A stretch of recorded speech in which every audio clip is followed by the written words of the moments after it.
All right, there we go. That's working now, yeah. Hello, welcome everyone. Can I just ask, are we in slow mode on chat? Are we on slow mode? It seems like chat might be stuck there. How do I turn that off? Yeah, we are on slow mode. How do I thought that I could get little buttons that would allow me to do that, like easily. And I've got what is it? Clear chat history, toggle emote only chat, toggle sub only chat, toggle follower only chat, but no toggle slow mode? What is that? Rock is in chat, says, oh my, did I forget to turn that off? I think so. Alright, so yeah, give me 1 second. I'm just gonna tweet and tell people in the guild that I'm actually online. So 1 second. Let me do it on list as well, I guess. That makes the most sense. My screen is flickering, which is weird. I don't know why it's doing that. Kind of annoying. I wonder if it's because the preview's not locked or something. Might be a bit strange. Or it could be Discord. Discord doing like a screen share thing. Yeah, I figured I'd throw up the stream. It's been a few days. I don't have any like great... my formal plan was to do like Stellaris, Final Fantasy, Guild Wars, Stellaris, Final Fantasy, Guild Wars. But obviously then they do... This always happens. Just as I start to find a good rhythm with stuff, there's some like massive announcement that ends up, you know, taking over everything. But I don't want it to completely take over here. I want to like keep rolling. So, yeah, I think technically today was supposed to be Final Fantasy. Or not even today. Like 4 days ago was supposed to be Final Fantasy. But we obviously had the big stream and stuff. So, so yeah. Let me do that. Let me do that. Alright, now let me tweet. So Rocker, I gotta find... Rocker made this really cool art. This like animated... Well, it's ArenaNet's animation, but basically he put a little potato on it and some text. Let me find it. My god, we had a long conversation today. There we go. So go live. So let me just... I'll be with you guys in 1 second. I gotta have like these intros snappy. I don't stream for very long, so I gotta have these intros be snappier. It's kind of nuts, to be honest. Downloads. Go live 2.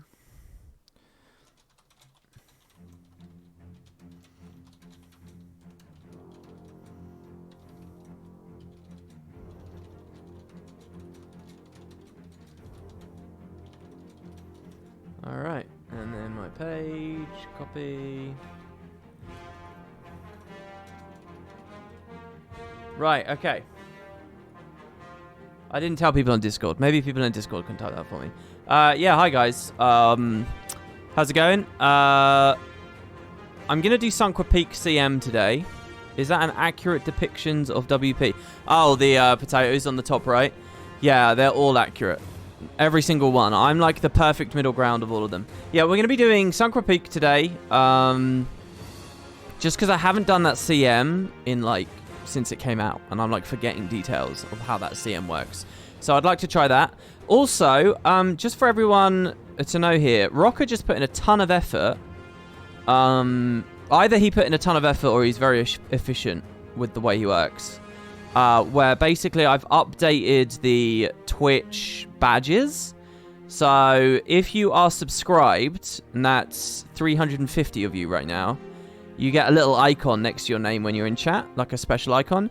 And what that will do is that will evolve over time now. It already did in the past, but it was just kind of crappy. Twitch has expanded the feature massively since I last looked at it. And what it will do now is... like when you first sub, you'll have a little potato there. So like Valenti Lolo in chat there, or like Tripperboy69, they have like that one spud. Then what that will do is, if you go next month, it will become 2 spuds, and then it'll become 3, and then it starts tiering up like how Guild Wars mobs do. So it will become like a veteran, it will get like that bronze border, and then it will become like an elite, it will get the silver border, it will become a champion with the gold border. Eventually it will become legendary, and once you have legendary, it like starts going really crazy, and the material of the potatoes themselves change, and you start getting like silver potatoes and golden potatoes and stuff, and it just goes on and on and on. It's like There's like a ton of them.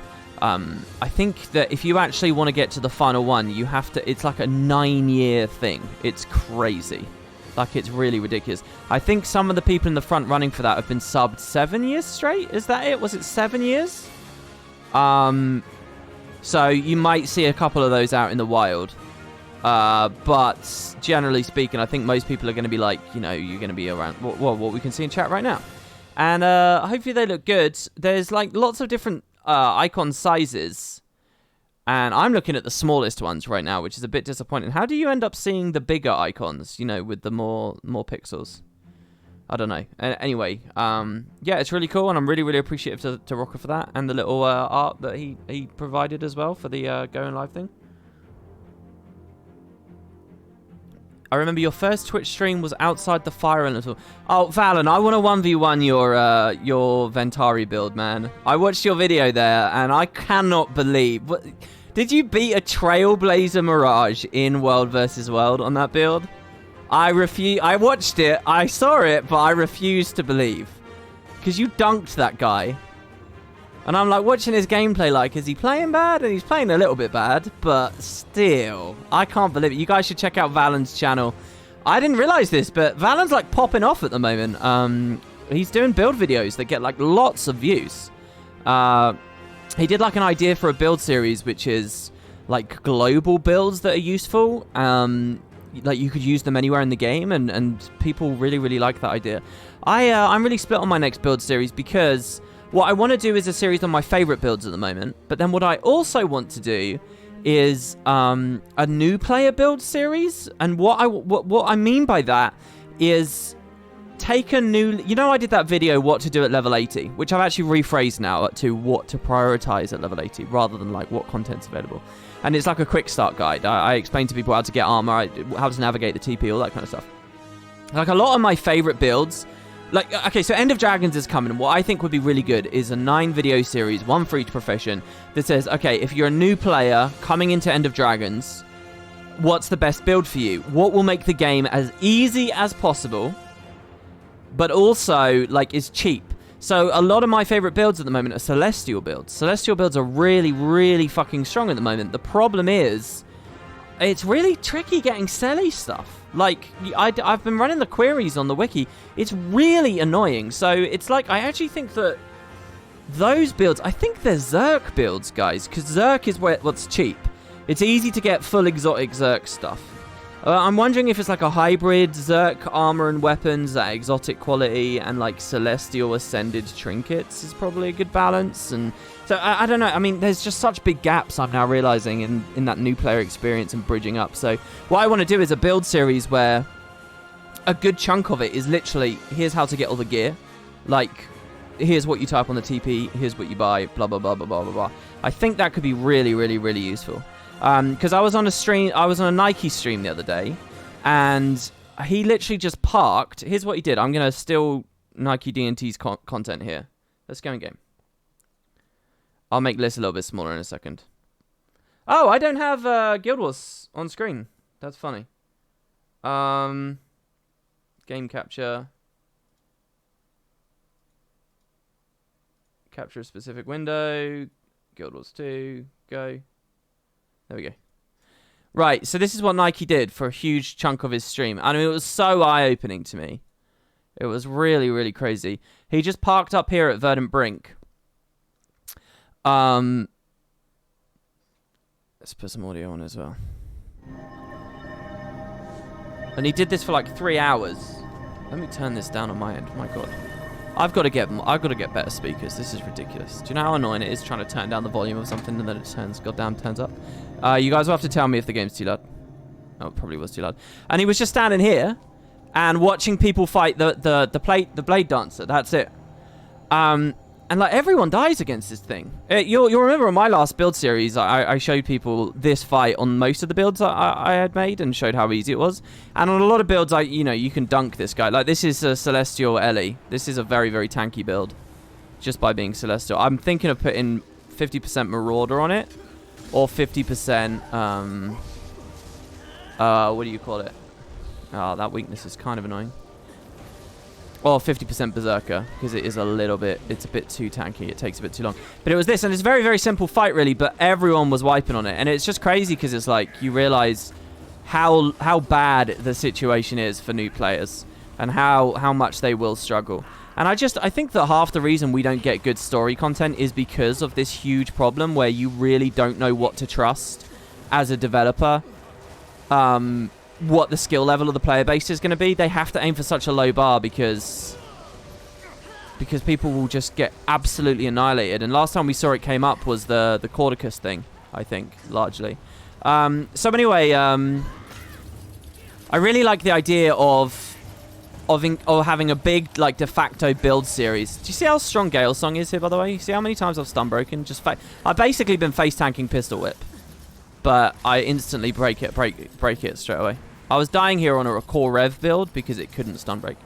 And it's no coincidence someone just ran in there to fight that with me there, by the way. It's because the player would have been stuck. So yeah, I just like the idea that you got like this series, and it gets people all the gear that they need and a really strong build. And I kind of had a Zerk. The problem is my first series of build videos was a Zerk series.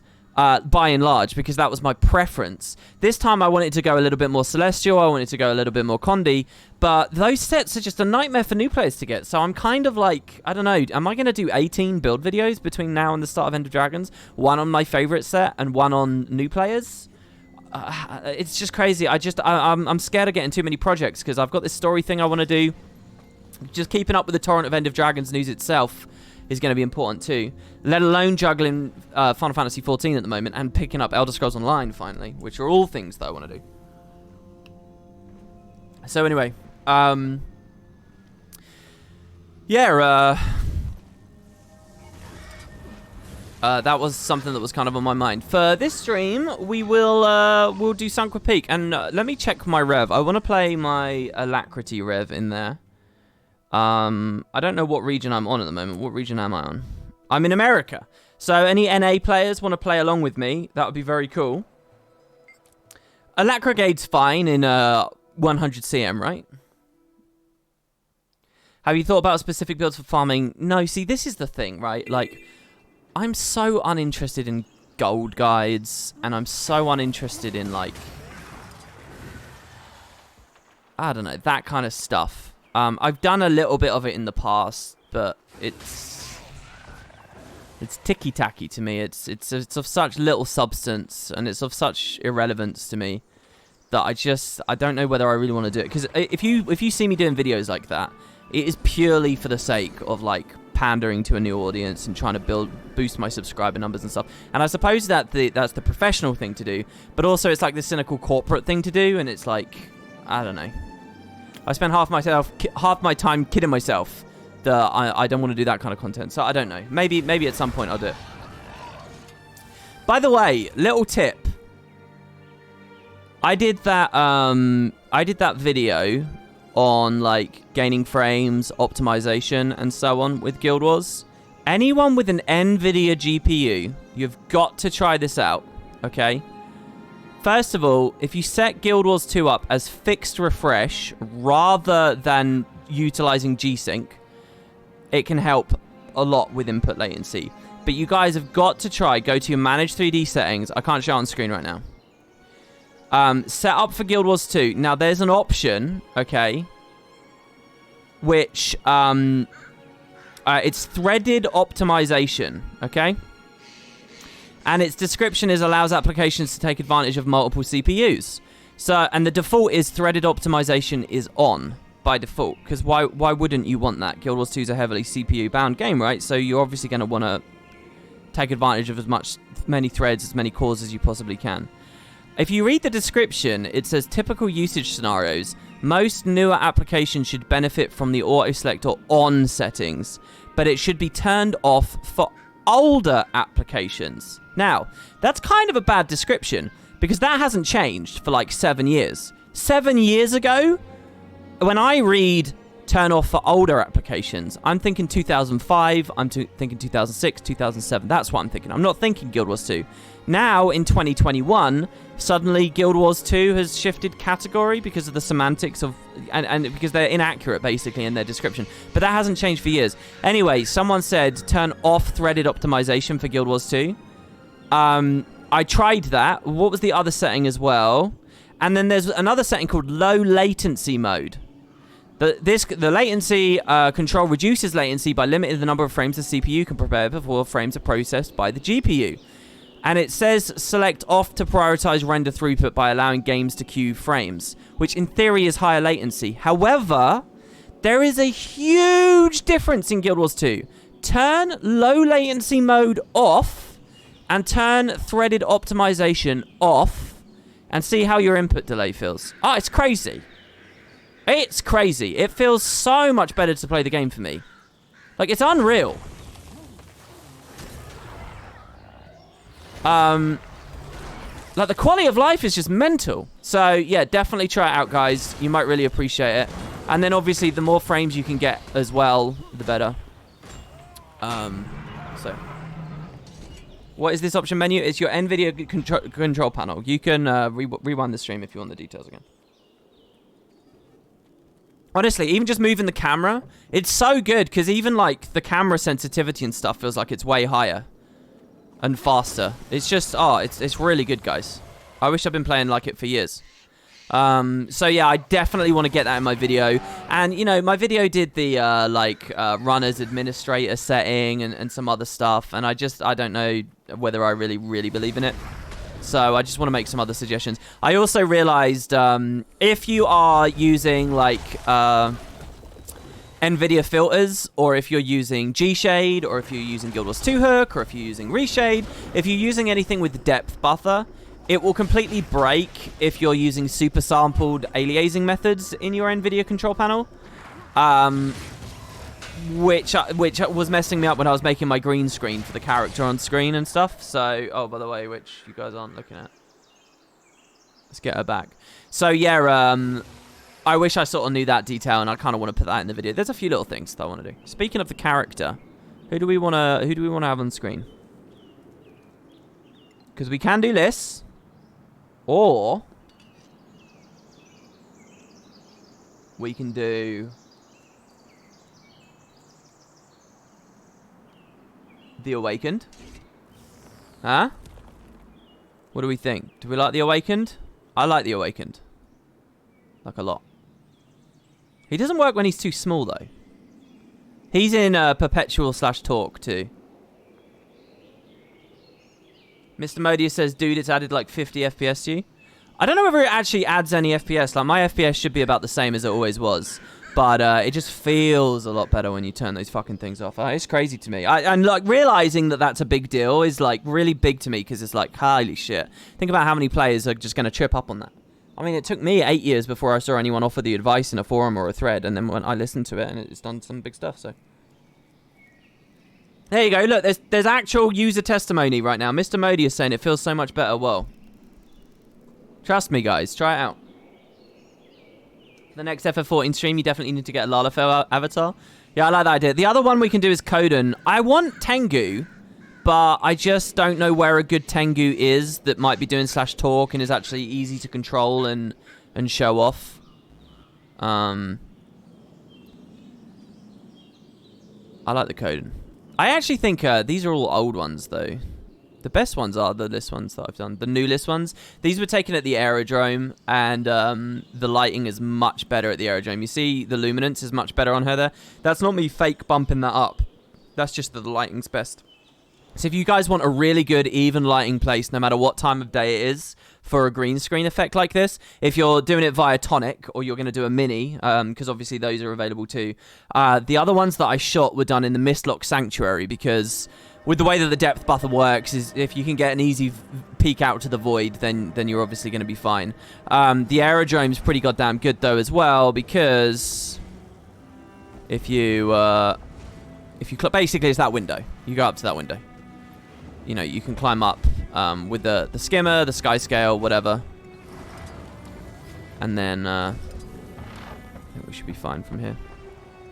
Yeah, and then you can land here and just look out, essentially. like so.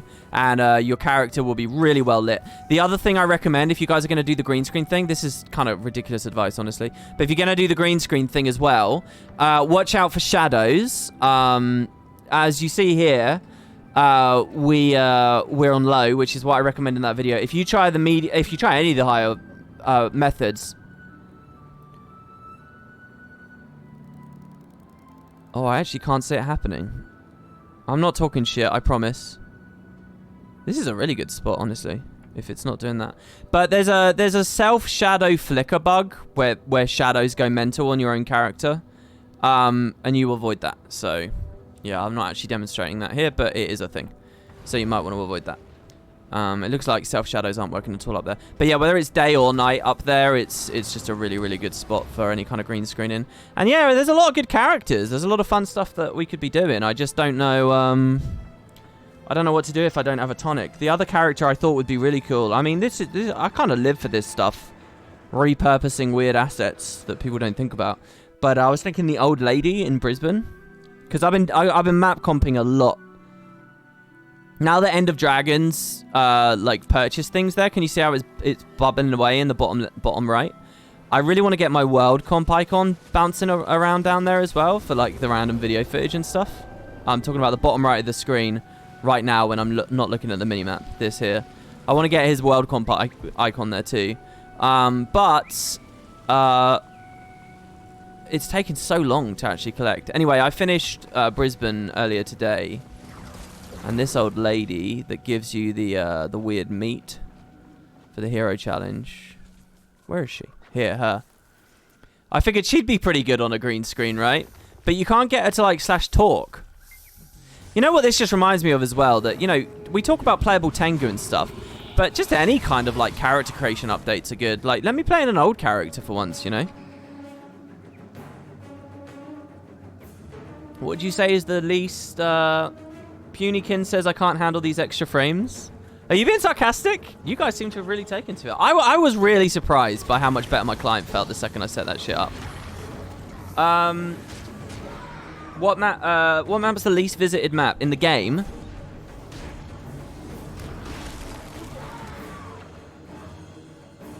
To be honest, I find that an incredibly uninteresting question. So I don't really have an answer off the top of my head. Probably one of the Ascalon maps. Fireheart Rise. Not Fireheart Rise. Fields of Ruin. Not Fields of Ruin. What am I talking about? Iron Marches. Iron Marches, I think, is probably the least visited map.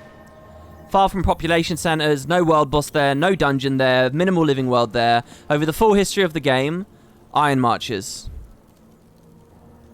Least visited map. That's my guess. I'm not saying it's my least favorite. You know, there's other maps I think that are less pretty and so on. But, I mean, what has that map ever had? Season 2 put some Mordrum shit on it. Aside from that...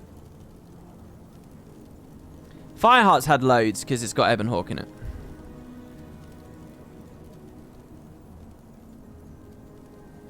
You only got here late, so you hope there's a video explaining the process. Well, I might update one of my graphics videos, is what I was saying. Aside from that, though, don't expect anything too soon. Just rewind this stream. I mean, honestly, that's on you, really, at that point. Hey, Ewendell, thanks very much. So, yeah, any feedback on the badges? It's quite cool for me now, because I can kind of get a good sense just by looking. Okay, that guy's bronze, that guy's silver.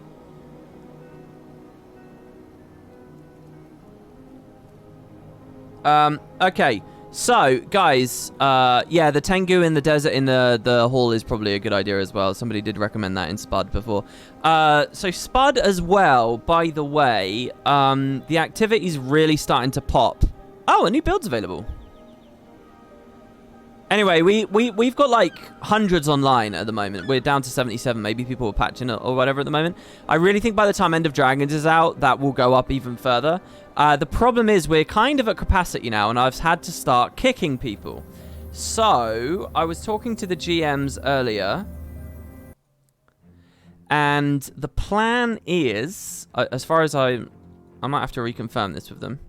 I'm patching, by the way. The plan is that we might make admissions free going forwards, but if you're offline over a month, you get kicked. And I'll show you why that's the situation at the moment. Because both guilds, especially NA, okay, the North America branch, they're both at 500 out of 500, essentially. The thing is, the NA side has way less chat going on and way less activity than the EU side. And you might say, well, they both have 500 people in them. Why is that? It's because the North American users are all offline for ages. They just don't play as much as the EU people. But generally speaking, as the Spud branches have come out. And when I look through the last online list, I'll show you guys. There's just this vast amount of NA people who it looks like really do they'll log on maybe once every 2 months or something. And it's like, do you want that, or do you want someone who's, playing on a weekly basis, because guild chat will pop more from that. More people will be at the events and stuff with that. So that's kind of the thing. It's all very slow. Oh, look at that. We got Scourge and the Necro teaser on screen right now. It's all kind of very slow, but that's the tentative idea. And the idea as well is still, if you do an event, you get a rank upgrade, which is Aegis against getting kicked, So if there comes a day where it's oh, he's been offline for ages, do we kick him? If they have a good rank, then you just lose the rank. You don't get kicked, you just lose the rank. And then next time it goes again. So in that way, it's like a save and go, or it's like stability stack or whatever. To put this in those gamer terms for you guys. Okay, I'm patching. Yeah, being 100 players online on the EU branch just on a random day like this, there's been no news. There's nothing going on today. I mean, I think it's just a sign of people... I really think these next 6 months are going to be very good. If you've been keeping up on End of Dragons daily, you'll know that we really didn't get that many details on the stream. By the way, the weirdest... So I think that these next 6 months, there's just going to be so much news, so much to talk about, so much enthusiasm and optimism. It's just going to keep building. So I've got to figure out how to create space. By the way, the stream I did here, I didn't realize this. Twitch is changing, man. This website is growing a lot. Because my YouTube video of the stream, just the stream VOD, the 5-hour thing I did with Boots, that has nearly 20k views or something, right? Which is actually incredibly... I don't want to sound unappreciative or I'm not whining, right? I'm not looking to gift off. It's wonderful. It's a really, really great thing. Compared to POF and the Heart of Thorns stuff is what I mean. It's very low. But here on Twitch, 50,000 people have just watched that video as a video on Twitch. More than twice as many. Now that's crazy. When I saw that, I was like, what the heck? I didn't realize that people who use Twitch as just a VOD viewing, video viewing platform, that's boosted massively. I never realized this website was growing in that way, but people really, really love to do that. So, yeah, anyway, a lot of people have seen the coverage of the stream, and you guys do know that they were lighter on the details, I think, is what I was trying to get at. But yeah, here, let's have a look at this, right? With Spud 2, okay, I kicked about 25 people earlier. But if we filter by last online, we've got Fel here, who I invited 7 years ago. Now, I think that's pretty amazing. I didn't even realize Spud 2 existed 7 years ago. I mean, really. Right, we got a couple of people who haven't been on for a year. Quickly 9 months. Quickly 6, 4. So I think this is all cannon fodder at the moment, right? But even this is probably only around 40, 50 people, which in the grand context is not that many. And then we're at this 1 month section, 1 month to 2 months section, right? So these are all fairly regular people. Sort of. They haven't been online for 2 months. But look at how long we scroll. It just goes and goes. And now here I would say these are all active people that are pretty much fine. I mean, if you haven't been on for a week or 2 weeks. And then, of course, it's but this is the thing with NA. It's I think it's just the average playtime on NA is very low. All these people have been on today, but they're just not currently on. On EU, it feels I don't know, maybe they binge a little bit harder. I don't know what it is. EU has this by and large as well. And now here we have the online people. But it's a little bit stronger on the NA thing. So that's why I'm kind of thinking, maybe the kicking can go a little bit harder. Right, I really want to do this fractal. Let's kick this up. I'm on NA right now. Does anyone want to do Sunqua Peak CM with me? If we get 5 invites, then we can do it. Now, the way you would join is you just log in, and you type in your chat box /join list. That's it. There, I put it in chat for you guys. I'll put it on screen for you as well. There. Oh, sorry, in the chat box. That's it. That's all you do. You just type /join list. And then we'll see who arrives. It is 100, so, and hopefully you know the mechanic. I can't even really remember the fight that well at the moment, so, which is one of the reasons I'm doing this. So just type /join list, and we'll see what we got. Now, how much AR does this build actually have? Okay, we don't have any infusions here. We don't have any... well, hold on. It's a concentration build I want anyway. So that's just a Berserker set. Concentration. Alacrity. Thing is, my setup here would be massively overstacked. So we have infused our armor. But we haven't really infused anything else. I wonder if I have any infusions.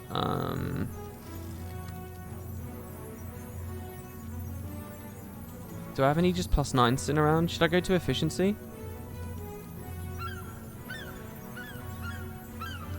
There's 6 in here. I could take all of these out. Do upgrade extractors work on just regular rings, right? Yeah, they do.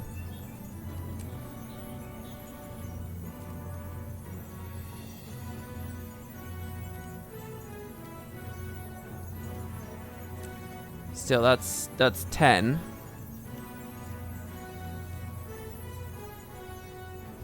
I think I'd rather... well, hold on. This is too much concentration anyway, because when I get in there and I got the potion, I want to basically be at 100, but with the potion. So let me just jump in and see what we've got here. Yeah, you can't do the little graphics optimization thing I just mentioned if you are an Nvidia, if you're not an Nvidia card. I don't know, people who have AMD cards probably just experience that low latency, nice experience all the time, you know? I just think about all the times I've been slow to react to a mechanic or some shit. And then I realized there's just like this huge difference in latency. Like, I did something else. I think it was when I was messing with VSync like a year ago that immediately dropped my latency as well. Right, so let's see. I'm currently only at 54. Like, it's nothing. Is my Omni Potion in... yeah, it is. So what are we thinking? Just, we'll sub in... to be honest, I could just put full legendary and then just tinker however the hell I like. This sucks. I like having all my actual...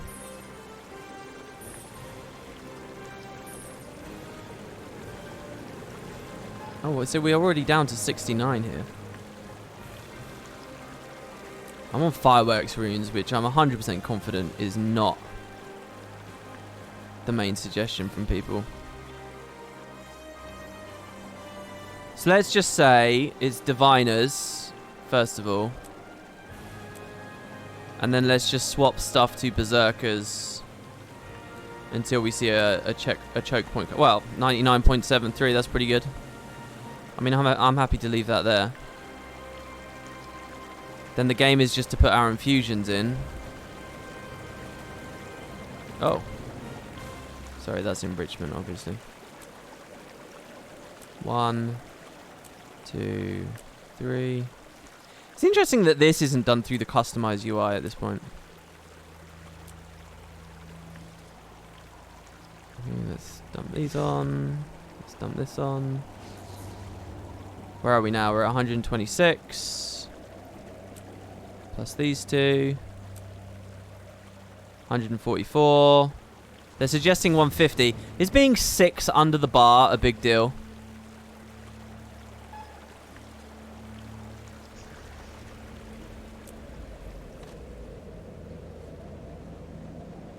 I could always just put these malign ones on there. It's going to feel a bit... ugh. Can't I trade these healing infusions? Why do I have 5 of them? Can't I trade these? Aren't these basic infusions that you can trade for actual AR? Yeah, this is NA, not EU. Sorry, anyone who's trying to join on EU, this is North America. I hate the fractal vendors. I really think it's a problem when you've got a player like me who's been playing X amount of time. And sure, I don't spend all my time in fractals. But they will still just be fumbling and grasping around, wondering if a specific service is available. This place needs serious cleaning. I love fractals, I really do. But it needs such a cleanup, it's unreal. I guess I can't trade these random healing infusions. Where did I get these from? Or if I can, it would be here somewhere.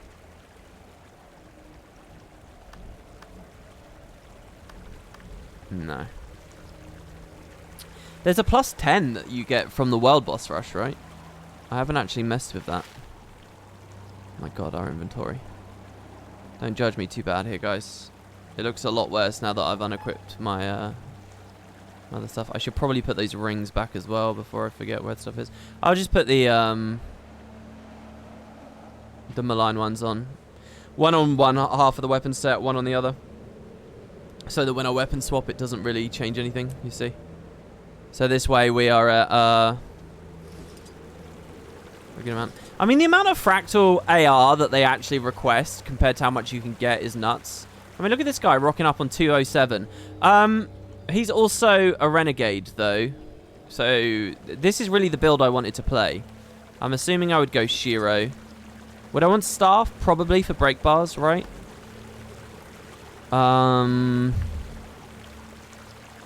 This is probably all fine.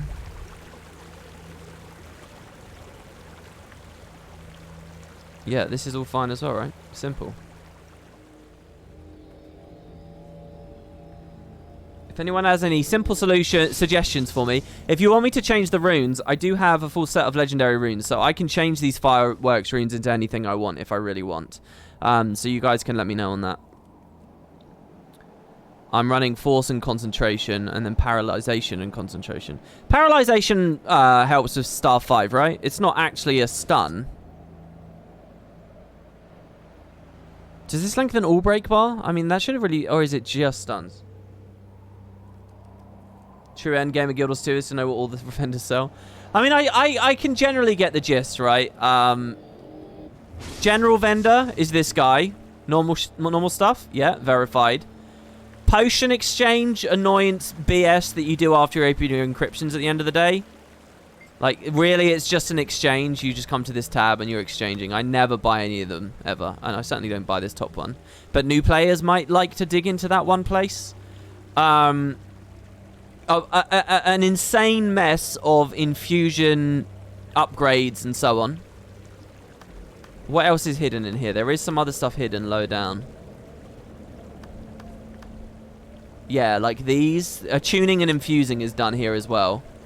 But this is just a nightmare. This guy's like just pure miscellany.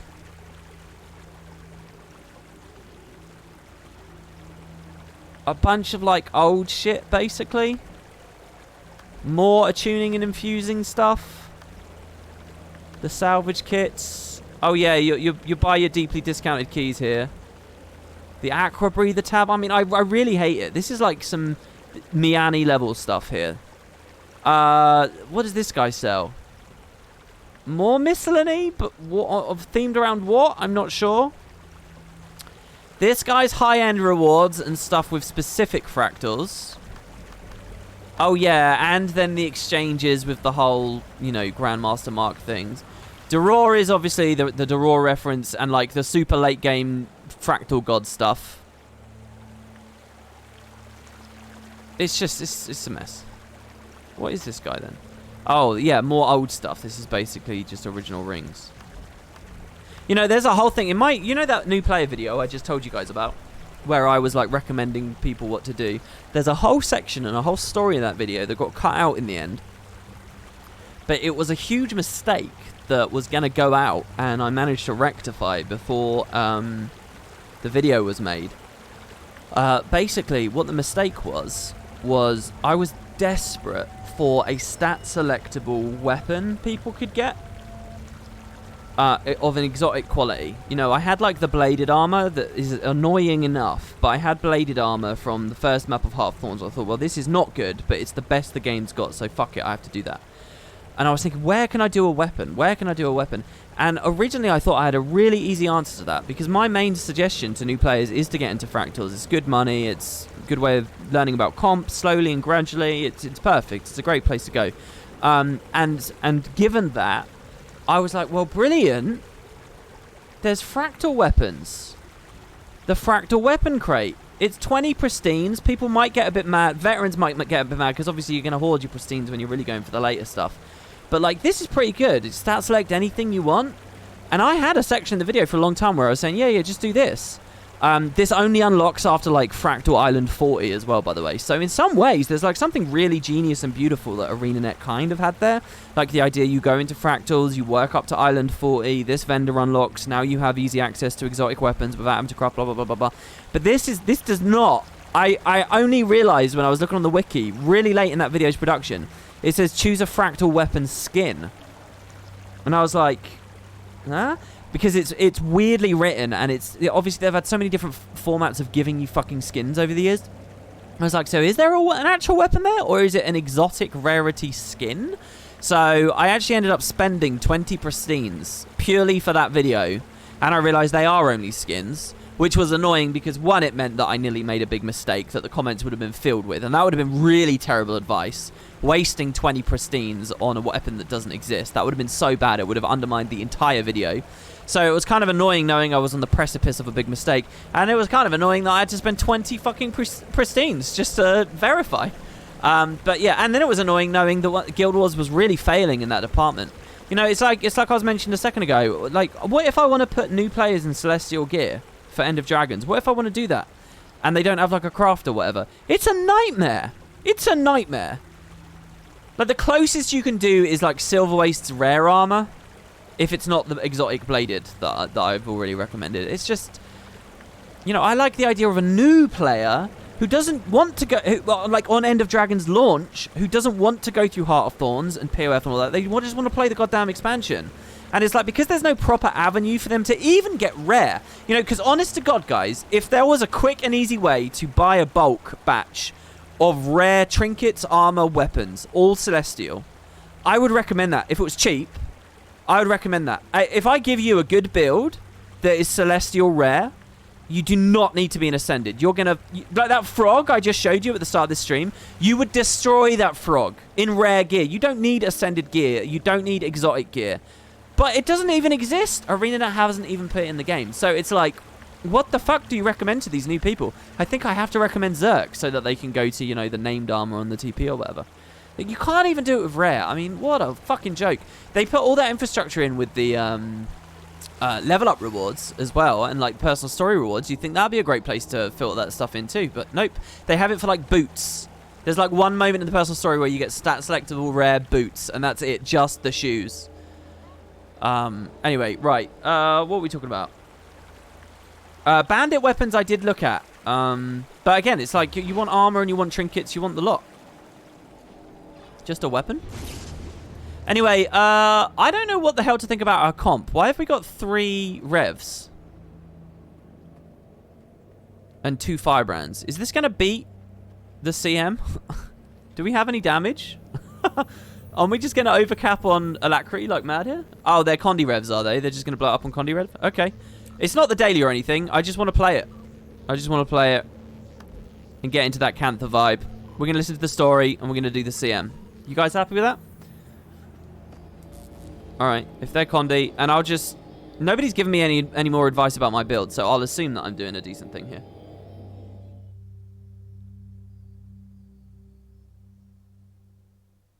As a DWD Fractal God Pro who does all the CMs every other day, I'm glad to see WP criticising the Fractal vendors. It is a clusterfuck of miscellany. It's not the vendors either, right? It's the whole situation. You know, they are symptomatic of the way that the game has been supported and developed over the past however many years, in that it's not been long-term thinking with any of this shit. I think Fractals are the best thing. Guys, there is an amazing interview with Deeg. You've probably seen Deeg in a lot of my comments on YouTube. He's done interviews with various devs. Check out his interview with Cameron Rich, who made this fractal, who made the like nightmare fractal and like all the best CMs you can ever imagine in fractals. He did the Drakar world boss, the Exterminator Golem in Sandswept, the Amphitheater Kralkatoric fight. The guy's brilliant, and there's a 4-hour interview with Deeg, D-E-E-G. You can go to my subreddit, there's a link to it as well. After this stream's over, great way to spend the rest of your evening and listen to him talking about... It's a really heavy interview, to be honest. It's not a very fun interview. Wait, are we at the end already? Oh yeah, because CM is just the end. Well, let's do normal mode first. Let's do the normal mode first. It's not a very fun interview. It's very heavy. And, you know, it's very anti-WP in that way, you know. Wearing one's life on one's sleeve, that's something I don't have the balls to do. But so, you know, there is that side to it, but there's a lot about the game as well. There's a lot about ambition and development and the idea. Like, they even talk about the Zaitan encounter being a meme, a meme, you know, a meme, a meme. And, you know, it's just pressing 2 on cannon and stuff. It's really cool to hear the devs talk about that kind of stuff. Really, really cool interview. I mean, it's a lengthy one, 4 hours. But who are you kidding? You're listening to me. You've got the time on your hands. May. Unironically, I'm from a generation that didn't know how to say it. Because we only read it in text on 4chan when we were 15 years old. That word didn't exist outside of 4chan. Oh, I should be looking at them. Wait, where is she? This mountain's natural balance is deeply disturbed. Please, cool out its elementals and restore peace. You must hurry. Oh, here she is. Whoops, sorry. This is such a good fractal in so many ways. Well, if you're going to lay it on thick, at least use proper vocabulary. Moving on, we should deal with those elementals. They risk destabilizing the fractal. And this is the guy... This place feels odd, but sort of familiar. Doesn't sound like, did you say something? Oh my god. I literally couldn't remember the mechanic of how you get turbo jump and then how far it would take you and whether it would be special action or what. It's like a wind elemental. There we go. With that Weird spirit was talking about. Let's get to work. You have no business here. This is the guy that is doing the strikes. Is the head of the strikes team or whatever.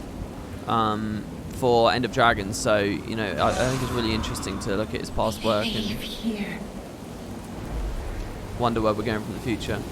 I like people GGing. This is going to be a slow, ambient run through in which we appreciate the story. And then, like, complete noobs. And then we'll go from there. Oh, shit. So see how much I can remember. Normal mode too hard. Right, we have all five of us. Now, do we lose all of our boons the second that we engage on this one? Or, no, because pre-stacking's still a thing in Fractals, right? They haven't nerfed that or anything.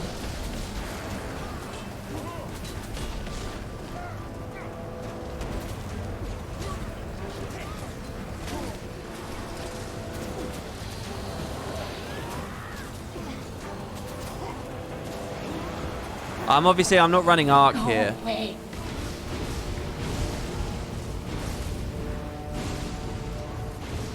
So we jump up, we take out the clouds. Isn't it everyone rotates like clockwise?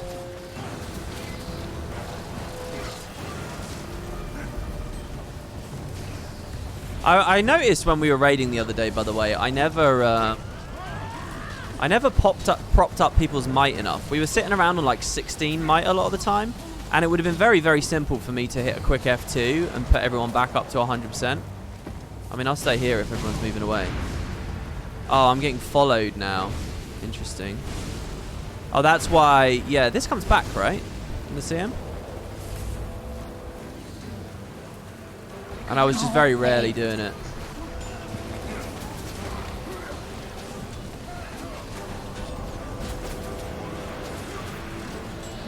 Anyone who plays this setup regularly, am I unrelenting assaulting or like what? What's the situation there?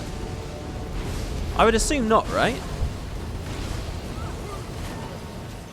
Okay, pretty good. Pretty simple. You're doing great. Strange. Why is it so? You remember trying this solo on 25 when it came out? Came all the way to the fiery dogs. You really shouldn't be scared of doing it with a group. Oh, nice CC there. Didn't even have to start 5. Okay, how did this work again? I remember. Okay, that's when you're getting knocked off. This was a really subtle animation to me. Oh, did they add an orange telegraph? All right, now it's fine. I remember this was really brutal. Let's Jade win that one.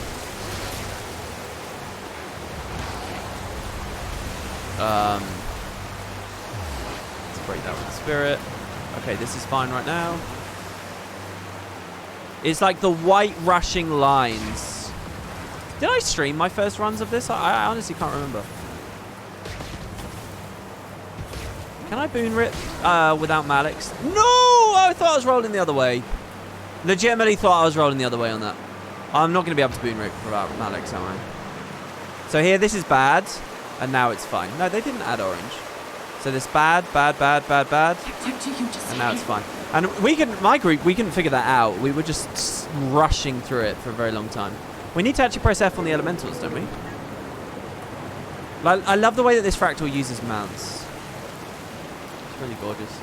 By the way, the amazing music in the background from the intro to these streams is the Sunqua Peak music. We obviously now have new End of Dragons music, but you're listening to Sunqua. Some alacrity up. I assume he has a break bar. Oh shit, I was swapping out of Carla. Leave. I'll give you anything. Okay, you heard that, didn't you? Spirit CCs are pretty good there because we can cleave all 3.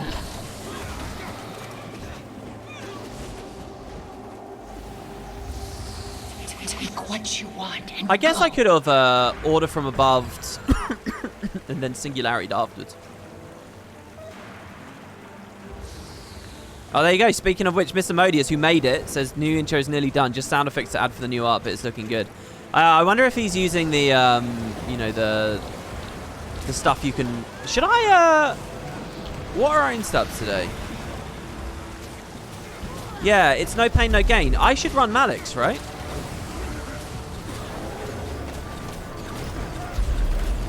How bad are these? I don't know whether I should be moving out of these AoEs.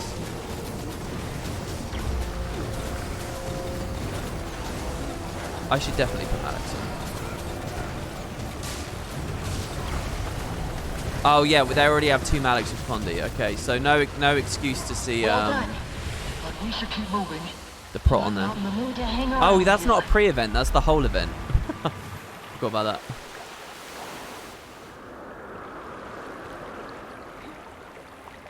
WP, what's your thought on support, Necro? In what terms? You're asking me about Scourge or just the concept of the class being a support class? I mean, I always liked playing with the idea. If you guys look back at the Heart of Thorns era, you would have seen me playing a transfuse heal Reaper that used some of those old trait interactions to just keep spinning, and the spin was healing people.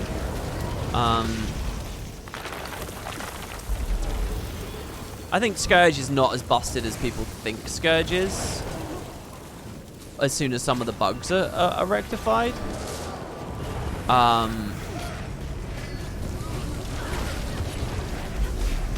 I don't know. I mean, really, Scourge isn't the problem. It's the compounding effects of barrier application, which is tougher to deal with. Off the top of my head, I wouldn't really know what I want them to do with that, because I really do like the idea that players of that profession have an opportunity to be a really powerful support.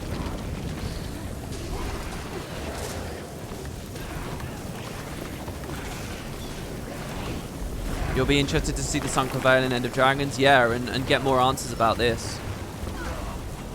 Yeah, that was another interesting thing about Deeg's interview. The poem in this was literally just a poem written by Cameron. I couldn't save her. About his mum, who he lost as he was developing the fractal. Who's her? So, like... That heaviness. You feel it too, right? I don't know. I'm wondering what my coverage of that poem was like, whether it was disrespectful in any way. Why is this so big on screen here now? Or how deeply we should look at it, or I don't know really. There's no point. Sorry guys. I'm sure someone in chat said WP, can you turn that down? I really want to get that opening, that little movement we just saw there. I really want to get that death strike in. Also, by the way, because they're all Condi revs, I still don't want to Razor Claw's Rage, right? I kind of wish I was running Arc. I'd really like to see what people are pulling here.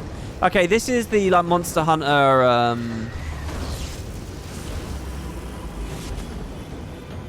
Behemoth fight thing. Actually, I guess it's just a Final Fantasy thing, right? Final Fantasy, but Monster Hunter was referencing Final Fantasy when...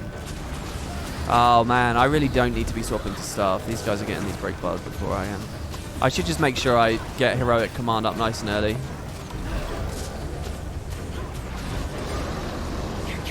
Oh, and now we place them. We keep everyone spread out though, right? If everyone's on me, I'll put...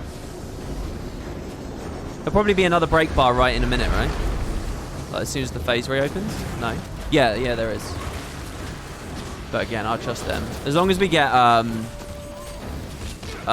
elite up for the break bar. But again, it was nerfed, so I don't know. Damn, they're dying so quick. Is this really 100?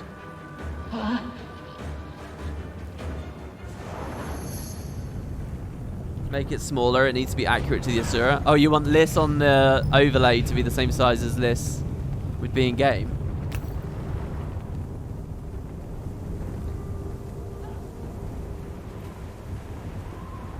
I can't just go up there with her like this. If I remember correctly, they had to remove quite a few End of Dragons assets from this, so I think there's a good chance we'll see Sunqua Vale in End of Dragons. What do you mean they removed assets? Yet her pain overpowers her still. Steamed one? Okay, who or what is this thing? And wait, her pain? Whose pain? I must request that. Okay, I don't mean to rush you, but I'm sort of on a time limit. So much for that enlightened spirit act. Look, can you get her to calm down a little? But don't hurt her, please.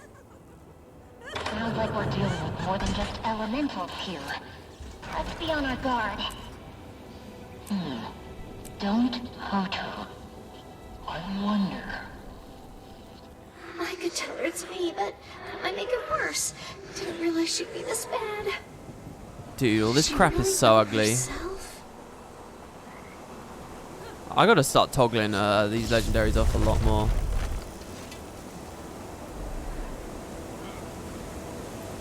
You sure hope this isn't the Sunqua Peak of Fractal design? Yeah, you know what I was really disappointed in? Spirit was talking about. Um... Isn't she the woman from that picture? We could just do CM now if you guys want. We can finish it in normal mode, I guess, and then we can CM afterwards. It was crazy to hear, you know, like, he did so many good fractals, and there was so much momentum, and then they put him on Living World. And it's like, oh, man. Oh. It would have been really nice to see the fractals keep pushing in that same sort of quality and regularity right through the Season 4 Icebrood Saga era. I don't want to hurt But you. But you need to leave. I can't control what happens if you don't. I mean, it's interesting that fractals weren't mentioned at all in the announcement stream. I said Holy shit. leave. Sorry, guys. I warned you. Right, as long as they were with me, we should have all the boons. Okay, breaking. A little bit of a flub there with the spirits, I think. Let's just get some prot up for people.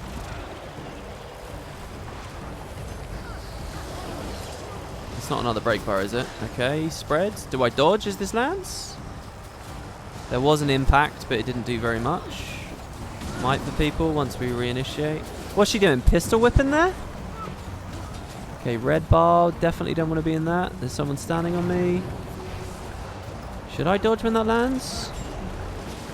Probably a break bar here. No, she left and came back in. Oh yeah, this was the tricky bit, right? Oh shit, so we're all gonna have to... It was just kind of generally go clockwise, no? If I remember rightly.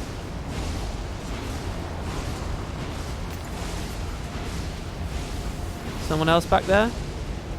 Yeah, I mean, I kind of skipped this. Oh, no, I remember why I was struggling on that before. It's because... Nice little quickness star 5 there. It's because there was an achievement, wasn't there? Also, to do it super fast. Also, wasn't she bugged on this? Where if you broke it too fast, it made it harder?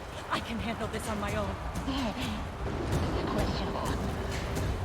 Sorry, I guess stay stacked and I'll... I don't remember what's going on. Is the water phase still boring? Did they fix the water phase? I say fix. Was it broken before or just...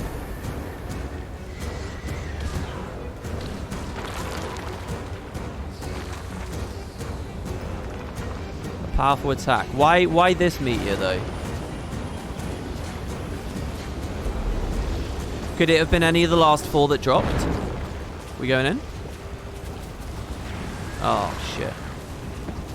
What was that? Oh, Jade wins if I have to. I didn't have to. Let's get the boons up.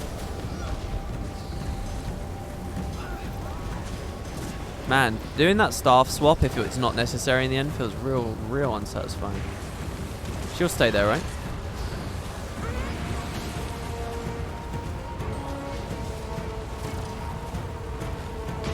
That looks undodgeable to me. Stay with everyone while I'm in F4. Oh shit, ow, what the fuck was that?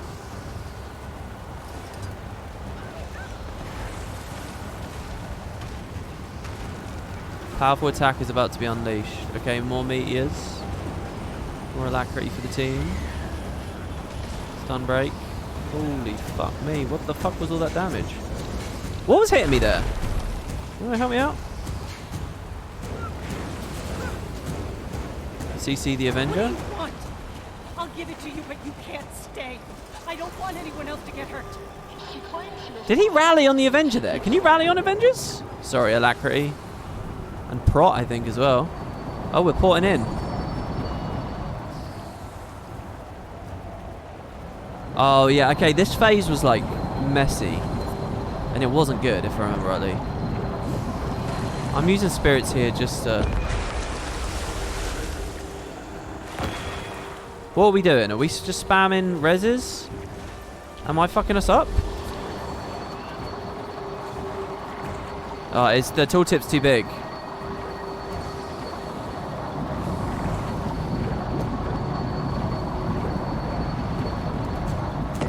Basically, you intercept the beam to take the stacks, if I remember rightly, right? Alright, well, she's up. She's moved. She coming back? Everyone seems to be confident she's coming back, but I don't think she is. Shit. I should have believed. Now, is that leaving a lingering AoE?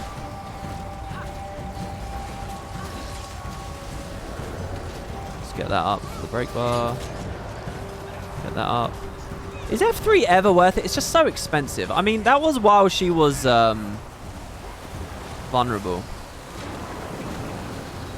Okay, I probably should have dodged that shit.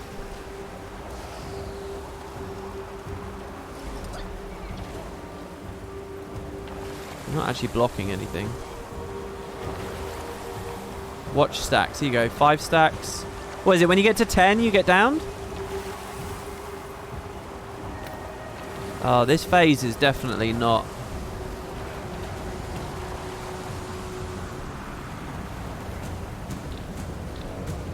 Yeah, 10 is bad. I don't even see the tether anymore. You know what I don't like about the camera on this one? That the way that you hold the camera is it's clipping into the out of the edge of the arena ring. Break bar? Yeah. Hey, that actually lined up well for me that time. Okay. Right, so that's normal modes. That was good. That's a good refresher for me. Take what you've earned and go. You're not safe here. No one is. Well, we fixed the disturbance, but are things Going to be all right?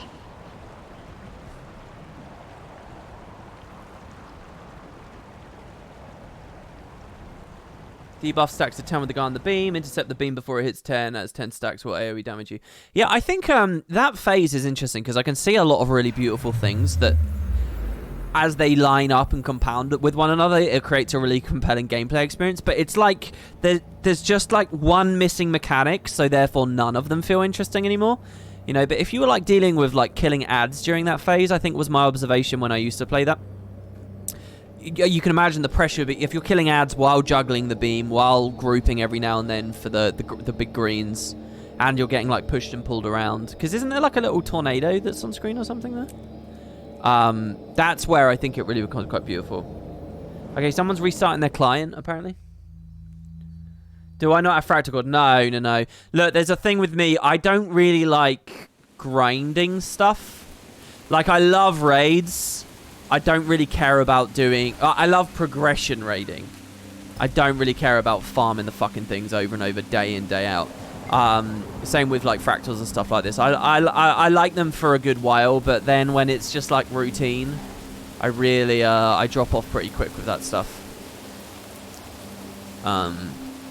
So that's why like you'll always see me talk very highly about raiding, and for when the wings are new, you know, my knowledge of it's going to be very high and very good. But you might not think of me as like a raider because I just don't find PvE that dynamic enough for that.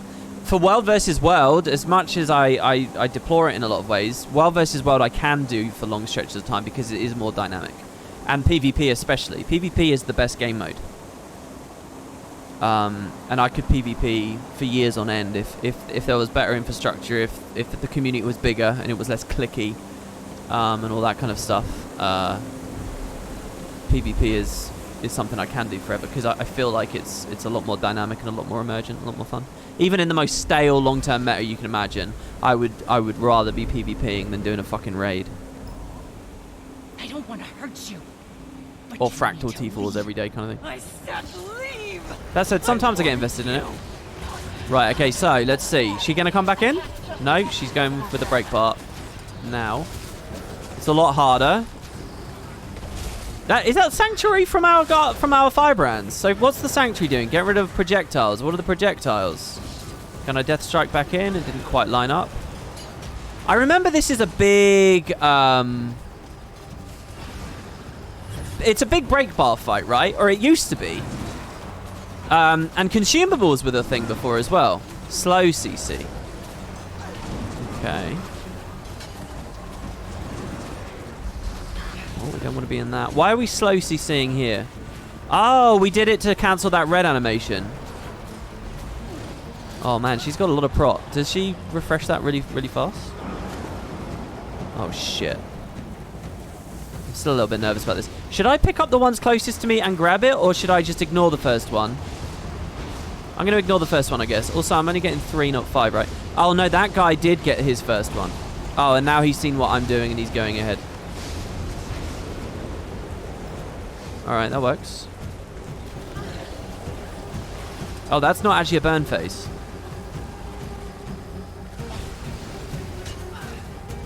Oh, I don't want to... for some reason, that cone is scaring me. Slow CC again or fast?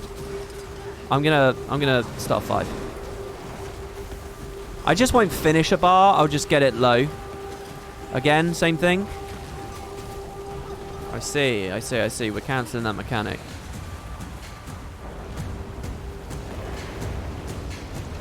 I'll just follow their lead on this.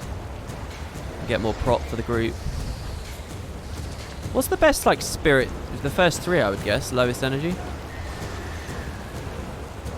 Mind you, can't I toggle the elite to refresh prop?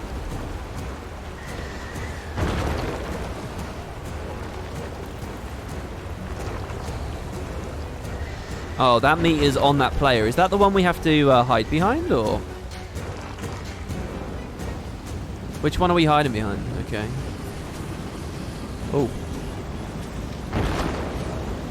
Okay. I'm staying on staff just in case. Yeah. So we can cast this one from range. That'll pulse days. Oh, we missed that. I feel like I contributed in every way I could up there, though.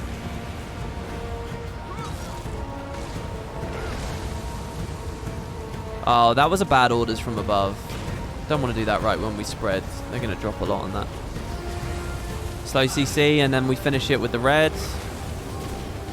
I'll help them out.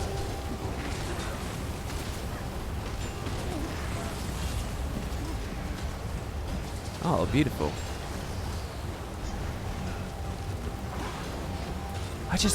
The thing about Rev is if you play like emergently just because you know what the skills are and you just have a sense of what you want to do, it's so much more punishing because of energy.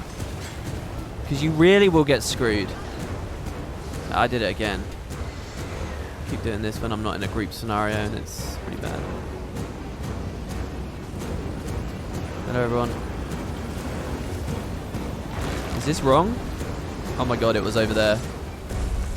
Oh no. Wait, so what did we mess up there? I'm going to use the 5 in case there's an Avenger somewhere. Prop for everyone while we res spam. AoE cleanse for a bit of burn. She was busy running around anyway, so it's not like we actually lost much damage on that. Oh my god. To a certain extent, I think I'm just going to have to get used to the fact that... Oh, I can't really help there.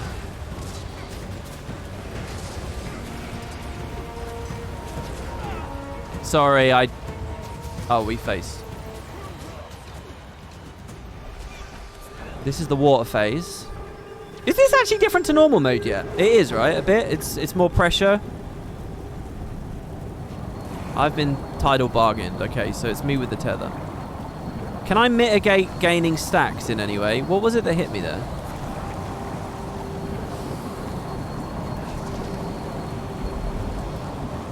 I'm just going to be as stationary as possible. That way, if someone else wants to intercept it, they can.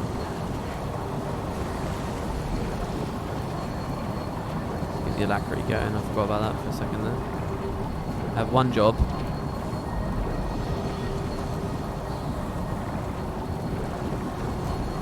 I keep spamming this as well because I'm used to the playstyle of the other GM trait that refreshes your colours further, which obviously does not matter here at all. Right, we good? Double dodge there, but well worth it. Okay, go for the res. Everyone's with me. There, do you see my screen was blue for like a long... We'll super speed away from everyone on that. Dodge back in.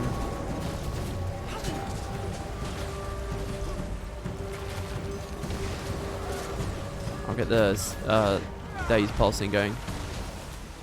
Or alacrity.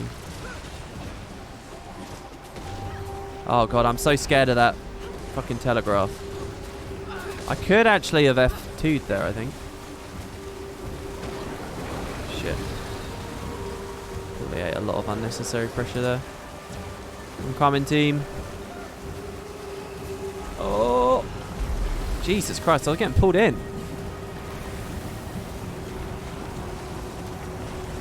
I remember wiping here a lot. Why do I remember... Oh my god, my move speed's like nuked. I guess that's because I was high stacks. Oh, Jesus Christ. Even Star 5's not getting me away. Yeah, oh god. This is my bad? Oh my god, the phase is over.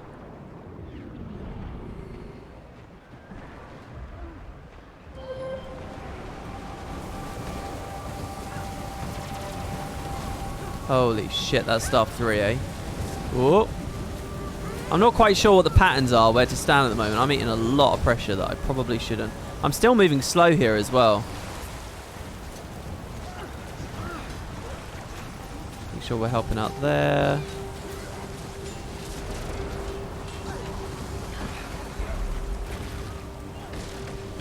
Okay, so this is... Doesn't she go into a really, really damn horrible... this is like really bad, right? You want her dead at this point. Because isn't she very, very violent right now? Alright, that's fine. She's dead. Okay, and then you change straight into the next phase, right? It does checkpoint you, though, doesn't it? I think it checkpoints you. It'll just get worse. You deserve this. You deserve this. Oh, it's because of hamstrung, the instability. Oh, it's just a cool emergent combo. No. I'm How can you live with yourself? Stop! Yeah, Hamstrung was cool in the water phase there. I like that. We got through it. All right, guys. So here we go. We're at the. Weak. This guy says food check. I Why are haven't been you using so food at all. useless? No one can count on you. You're worthless. She's better off without you. You're out of control. You were born flawed. All you do is hurt everyone.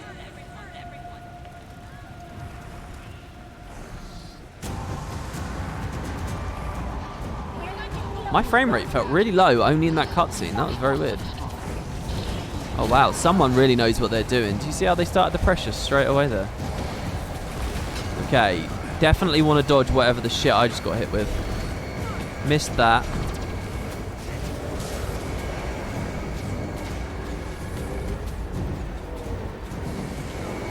So look, this is the Arcanist, guys.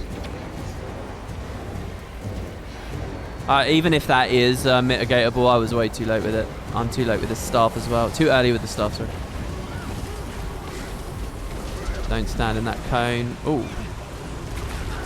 Hit something. Sorry, guys. I really, really need to keep the Alacri up. Focused on too many other things. Do I go ahead of everyone? Now, what do we do about these walls? What? Should I just try and dodge as they come close to me? Like, it's pretty fucking crazy. Don't eat the cone. Or that cone.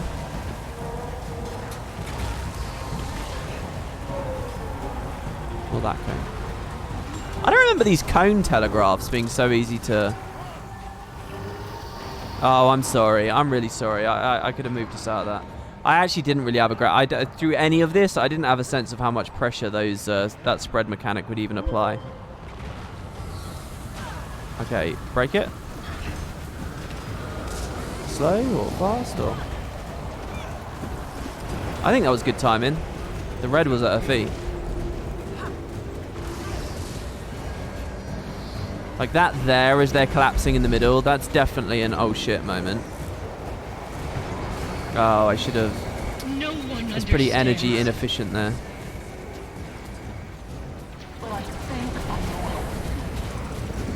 Holy fuck. I feel like I'm putting a lot of pressure on the supports right now. Such a crazy light show.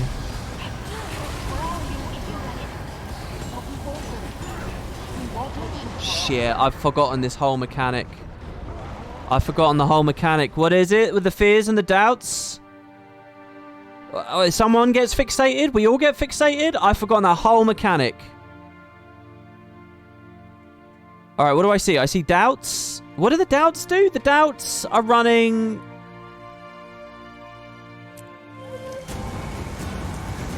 Right, yeah, sorrows are like ghosts that spawn and you have to kill them.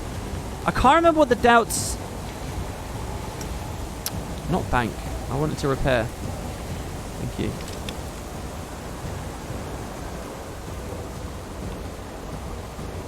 Doubts attack people. Oh, you CC the sorrows. Okay, if you guys just ping a sorrow and tell me to prioritize it, I'll do that. Do not touch the fears. Doubts are from going down. Sorrows are the... Oh yeah, singularities repair. Alright, it's fine. The light show reminds you of the Empress of Light in Terraria? Yeah, Terraria gets a bit fucking nuts with those late game bosses. With the lighting.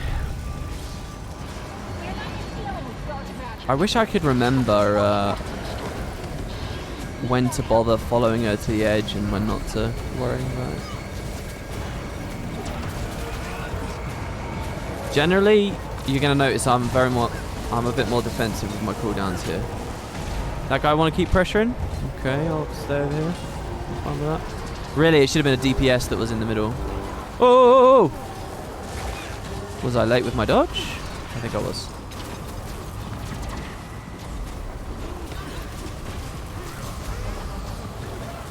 Oh, I should have star 5'd earlier. She got interrupted in the middle though. That's actually pretty good.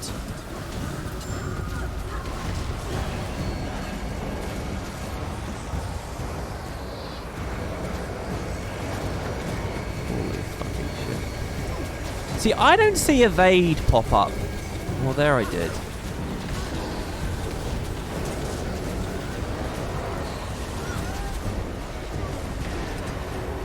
Aegis saved me there. Okay, definitely don't be in that. Give people as much space as they need.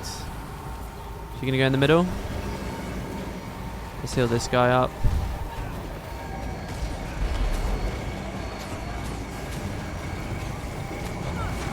Not quite sure why I staff 2'd there. Shit.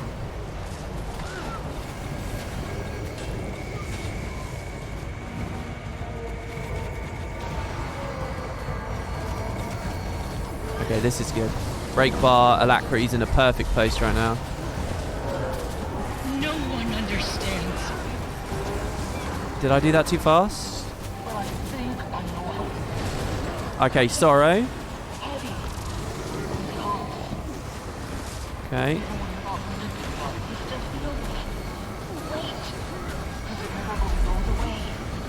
Come on, give me the 20%. Okay, stay away from the fears, right? What is it that kill the fears?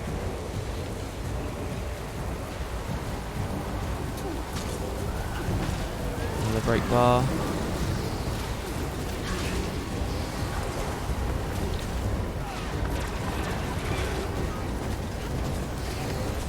Good, I can get the might on that one. More prot stacks. More alacrity. Actually, I don't think I quite hit that one.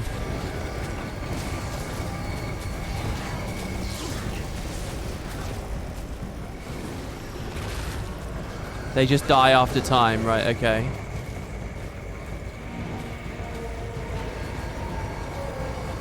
Wait till we move in for the next orders from above. There we go, that timing's a bit better. Star 5.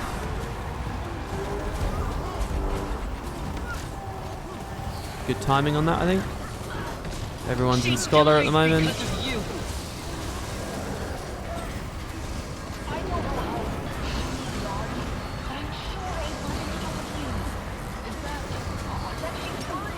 Need to... Okay, Sorrow.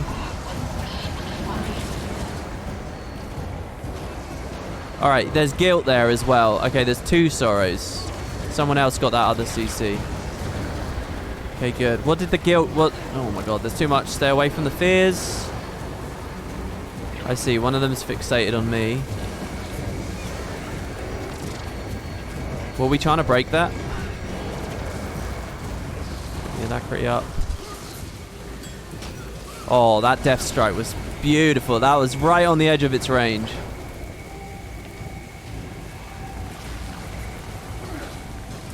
Don't hit the cone. Top people up a little bit there. This. The fully circular PBAOE. Break it. Oh, that was close.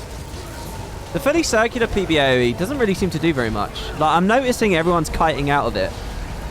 But I'm eating it and I'm sort of okay a lot of the time.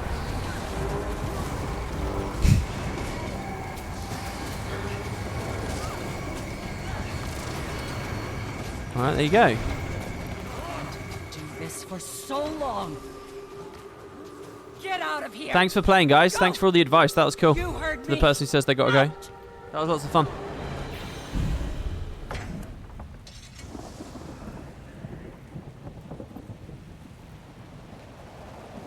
I'm glad we could be here for her. Losing someone is hard enough without blaming yourself.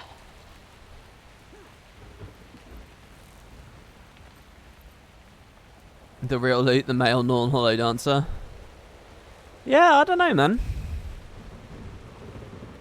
Do you guys want to do Nightmare CM? I haven't done it for a while. People are probably sick of their CMs, to be honest. There is a real player divide here, where there's some people are thinking, yeah, that's been a while, that would be fun. And everyone else is like, oh my god, why would I do that when I've already got my rewards for the day. Honestly, the full circle PBOE should just be blocked with Aegis, makes it easy all around.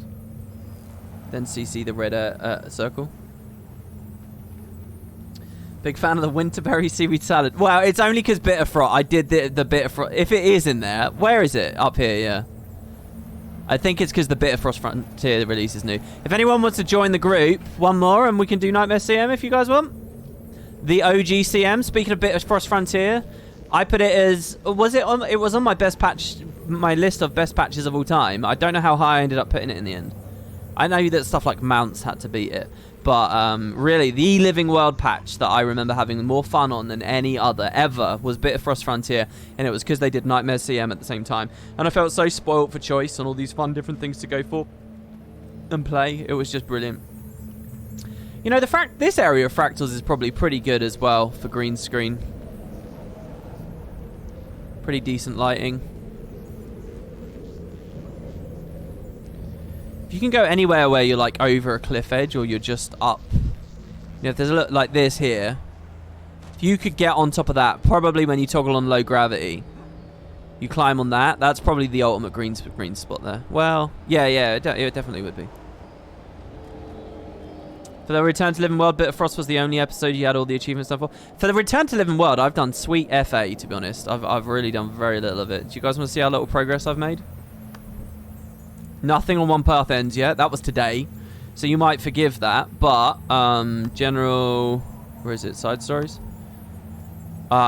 This is how little I've done. Ready? Nothing.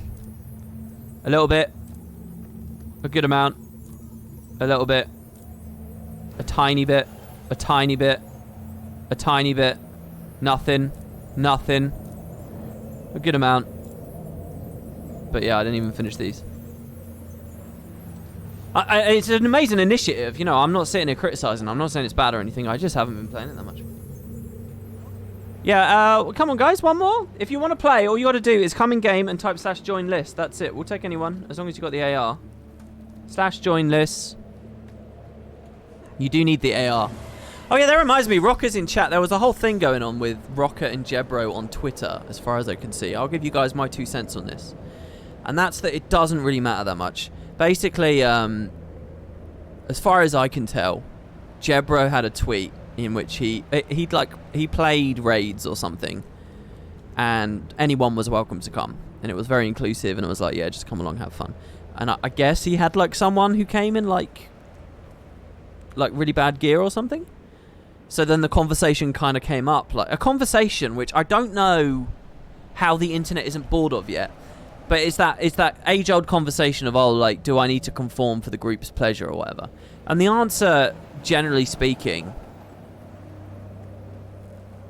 as to whether you should respect the 9 other people's time and effort, and whether you should put in a little bit of effort when you're in a group team scenario, I think it's quite obvious that, you know, if we're going to put a responsibility for people to be inclusive, and we're going to put a responsibility on someone to merge for everyone else, I think that's at least equal parts. It's not just the rest of the group's responsibility to be nice about every possible setup. It's kind of the onus to a certain degree, at least 50% of the degree, is on the person joining to listen to advice and conform to that advice to a certain degree, right? Anyway, it just became this huge conversation about, like, oh, should you raid in greens and stuff. And I just want to say, the conversation in Guild Wars has nothing to do with gear, really. It's not a gear conversation in this game. You can easily beat rare... It's like I just said a second ago, when I would recommend people getting that rare Celestial stuff if they can. You can easily beat the raids in blue gear, lower. It's not about that. It's whether you know the fight.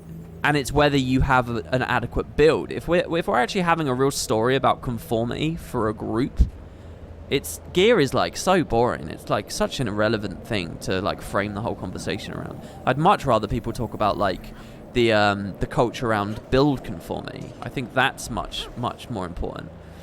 And you know, to a certain degree, whenever every different party is a different social contract going on, you know. How forgiving people are of my shoddy gameplay right now is very different than if I was a pure LFG person. This wasn't a stream where I was actively inviting people to come. And whether you're LFGing on patch day, the expectation that you don't know all the mechanics is much more welcome than if you're doing it 2 years later in content that should be easy, you know? And if you're playing in power crept content, people are used to beating very, very comfortably, and now you're struggling, you know, the contract at play is different there. And like the internet has this thing where they want to find easy answers to every situation, and there just aren't them, you know? It's very, very dependent on what the party's like, what the content they're playing, how old that is, how difficult it is, and, you know, what the expectations are. And at the end of the day, you got to trust people to be adults. I think that's such a weird thing on the internet these days. People don't trust each other to be adults and just communicate. Which is why I find the whole conversation kind of boring, to be honest. Like, to talk about, like, this conceptual group and this conceptual person who theoretically doesn't conform to gear standards, blah, blah, blah. Who cares? But that's not the world. The real world doesn't exist like that. Are they good mates playing? Are they total strangers playing? Is it new stuff? Is it old stuff? And, you know, as soon as you get those specifics, you realize how irrelevant the conversation is. I guess we're going to kill this guy. Wow, did I dodge that too late? Whoa, why did he dodge my brake bar? Also, I just star 5'd after orders from above, which is kind of terrible. Oh, that's a nice CC. Oh, I want to say, by the way, I haven't properly fractaled since they nerfed, like, planks of wood and stuff. And that was a big thing going on with the fractal we did. Is everyone going to GG, or are we just going for it? We're just going for it. Nice. Did we break this in time? I seriously don't.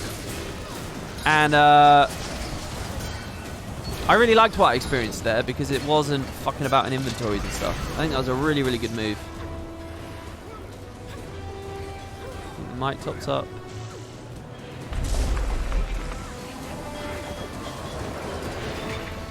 I really like Star 5. Even if I miss the CC there, it doesn't matter because I'm evading. Busted skill. I don't know how many reflects and shit we have. This comp seems super strong, by the way. I fucked up. I lost my singularity. I should have stayed with everyone else. I ate the big attack. The super satisfying attack to dodge.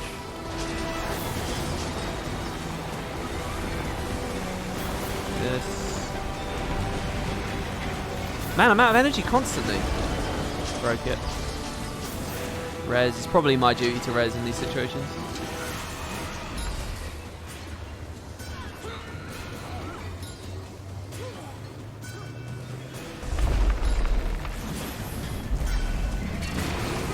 I'm just going to start 3 this. For a very, very fearful moment there, let's get our star 5 up though. I toggled impossible odds on for a second, which is a bad idea. Wow, I was so late with that. One more assault knight here, daze spam. Now, is he going to CC my thing, thus saving his own brake bar there? Oh, that stability, man. This stability. What the fuck? Don't vomit on that guy. What's that? Right. I should have star 5'd a lot earlier. Sorry, everyone. Star 3 this. He's going to slam me in a second. Oh, he died before he could do it. Dude, there's either I'm playing with gods, or the amount of power creep in current compositions is just nuts.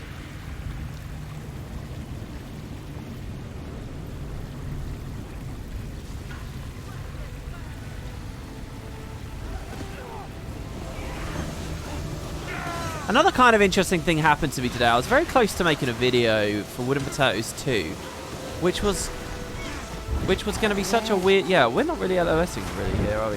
Which was going to be such a weird video, because it wasn't really going to be about anything that is to do with me. To do with Guild Wars. Just kind of an observation that I've had about, like, being on the internet. I don't know how I would phrase it, so I kind of didn't do it in the end. But I'll give you guys like a weird version of it, I guess, and off the cuff. I was really interested, because today I did Guild Wars 2 Masteries, End of Dragons Daily, about fishing. And I put a bunch of comments on screen that I'd had from the community about fishing. And they were by and large negative, like they were essentially all negative. And the story wasn't that I wanted to get out, wasn't really about that negativity. Holy shit, are you serious? The story I wanted to talk about was, you know, maybe our expectations are wrong. I should have used the skill 2, because I thought I could channel the Signet of Agony in an instant and CC him, but obviously you can't do that anymore. I should have just used the skill 2. Yeah, so I didn't really care about the negativity to a certain degree. And the truth is, the reality is, over the hundreds, if not thousands of comments I've read about fishing the past week, the proportion of people who like fishing is a good... they're there, right? But what I've done in that video is I've put 10 comments back to back, essentially, that all talk about it in a negative way. And I was really fascinated looking at my YouTube comments today. Go to the video right now. The most recent video I did. Go look at the comments. It's really interesting because everyone's impression of my video there is that the community hates fishing now. And it's curious to me. There's this rule in like old media. There's this rule in like classical journalism. If you give 3 examples of a thing, you can justify an article about it.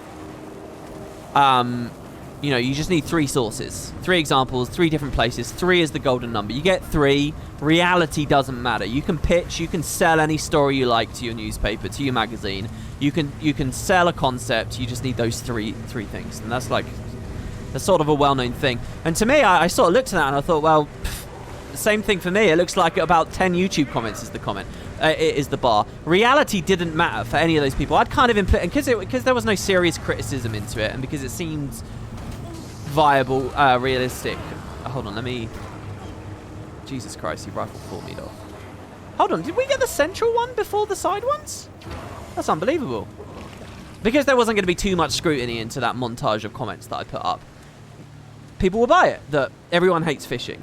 And it was interesting how I could just craft that narrative. If I'd been so inclined as to shit all over Guild Wars 2, I could make reality whatever I want it to be, just by giving that number of examples. And it's funny because, you know, there's this thing about like how biologically, societally, for like thousands of years, humans, we kind of live in like small cells of what, like 10 to 20 people, like small communities. So anecdote is very powerful to us. If 3 people in that community really believe in something or want to say something, you know, that can spread through and people will buy something. They'll buy an anecdote from 3 close friends and they'll take that to be the truth of the situation. You know, the real numbers can be very, very different, and the truth is not that at all. But we're all very inclined to be swayed on an opinion, to believe a reality about the world based on these tiny numbers. 3 examples, 10 YouTube comments. But you know what's fascinating to me is like we're living in an era now. We are a generation amongst the internet where there are such obscenely large communities. There's so much out there, so many upvotes available on Reddit, so many likes, so many views on any comment espousing any particular worldview, that you can allow yourself to be convinced or to see or to believe in anything you want, really, on the internet. Yeah, we're just GGing this, right? And there's something that I've just kind of come to believe over time, I think, that, you know, we all have our specific impulses, our own anchors, our own ideas, or like preconceptions about the world. And it's a funny thing because if all you ever do is pursue that, if for example, this works at all scales, right? Like, I'm not really interested in American politics at all. So, you know, I have no investment in any of that very much. But if you believe, because your family has led you to believe, that all Democrats are monsters or that all Republicans are monsters, you can very easily spend an existence on the internet in certain subreddits, following certain Twitters, following certain YouTube channels, where everything just affirms what you were originally anchored to believe. And quite often, because it's eyeballs, you know, big media wants to do that to you as well, you know?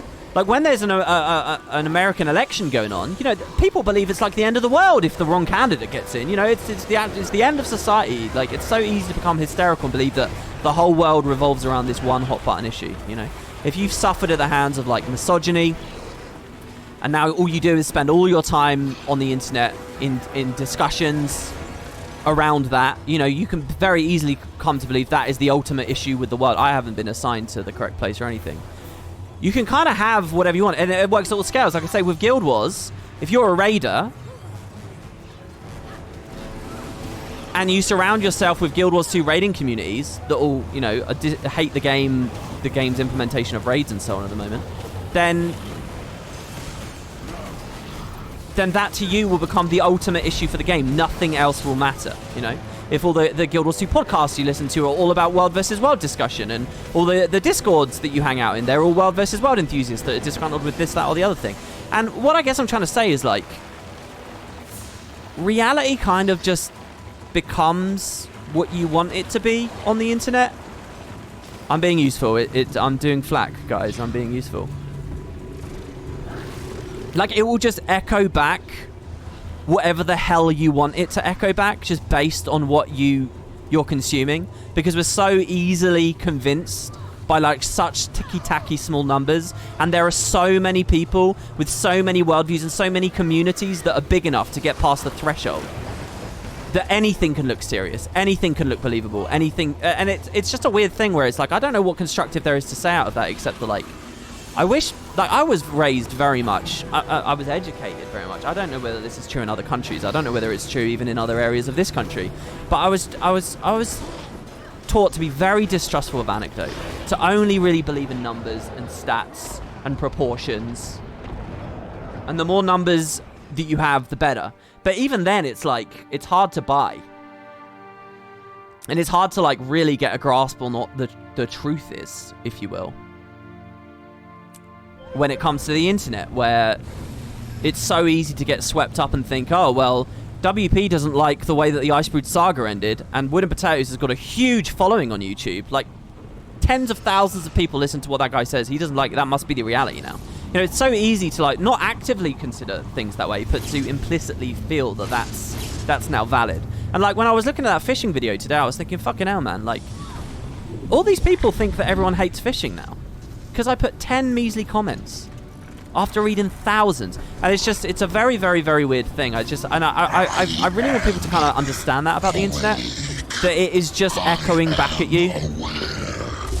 Suffer mortal things. And you can get out what you want from it. And it's this very, very weird thing that, I don't know, I feel it's important to recognize. I really believe in that, and I just think people need to understand that, because, you know, like, a lot of people watching my videos, you know, they're moving into their 30s now, they're getting families, they're having kids that will spend their whole lives on the internet, and if people don't understand, like, how to consume it, and how, like, biologically and societally we're predisposed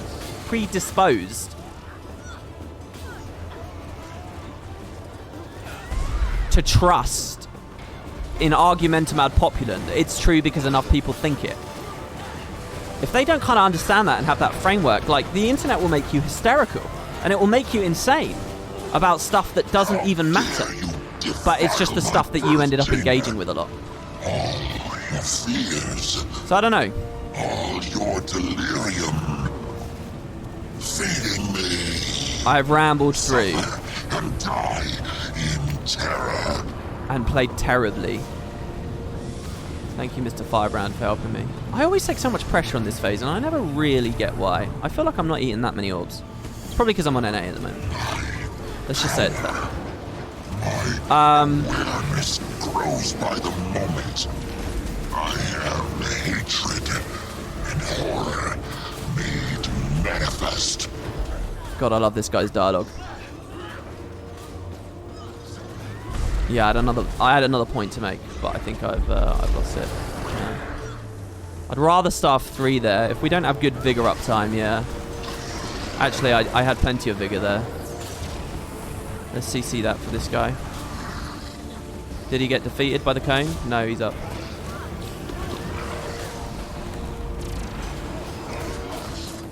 That conversation I just tried to have.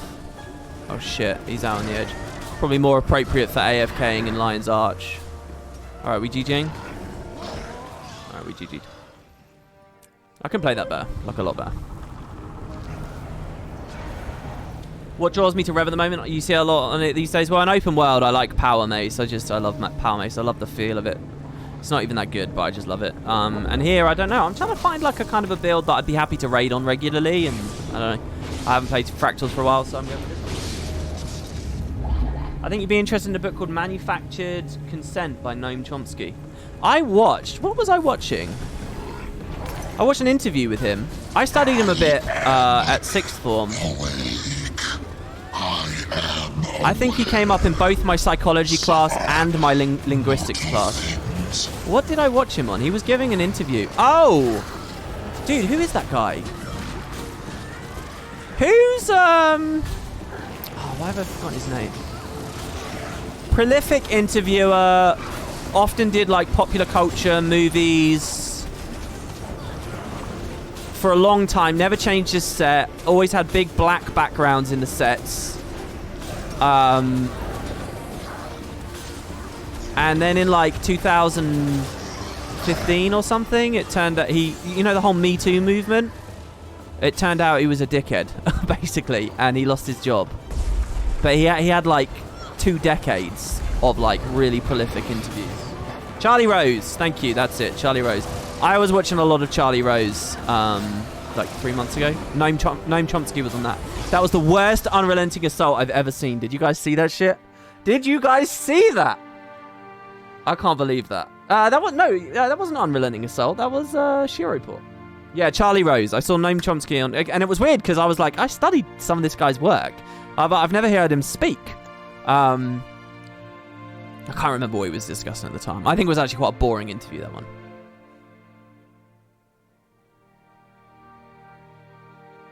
There's a great book about the misconceptions of the world and statistics. Called Factfulness by Hans Rosling. Can't recommend it enough. I don't know whether I like have anything profound to say. It's just that's just an observation, I think, for me. If I could do anything, I would just make people a lot more distrustful of anecdote and personal testimony. I think a lot of people don't.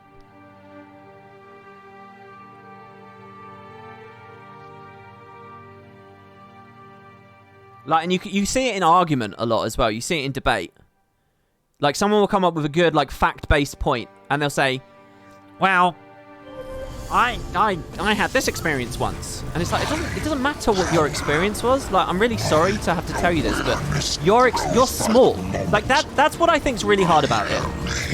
It's because it's not easy to acknowledge just how small and insignificant and, like, pathetic in the grand scheme of things any individual experience you might have is, you know, and that the real truth doesn't lie with you. I think everyone has that tendency to believe that the people they know and the experiences they have are the important ones, but, you know, because we're the center of all of our own universes, right?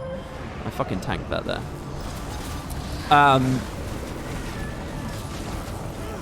You know, that's another danger of, like, something's important just because a lot of people are talking about it. You know, when you look at, like,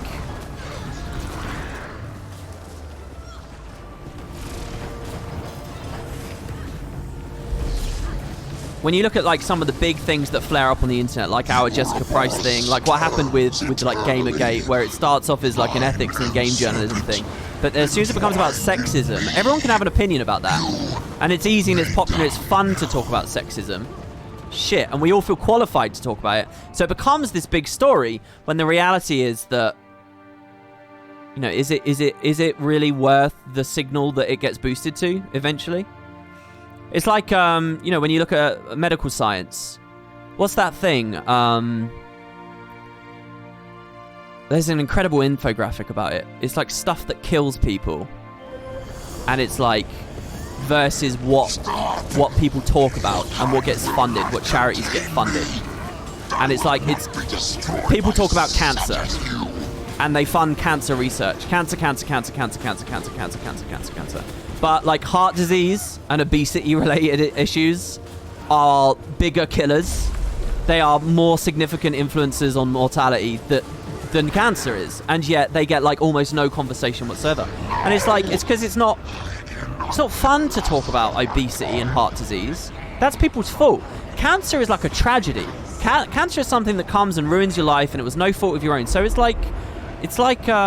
palatable to talk about that. Everyone knows it's a tragedy. Everyone can wrestle with that.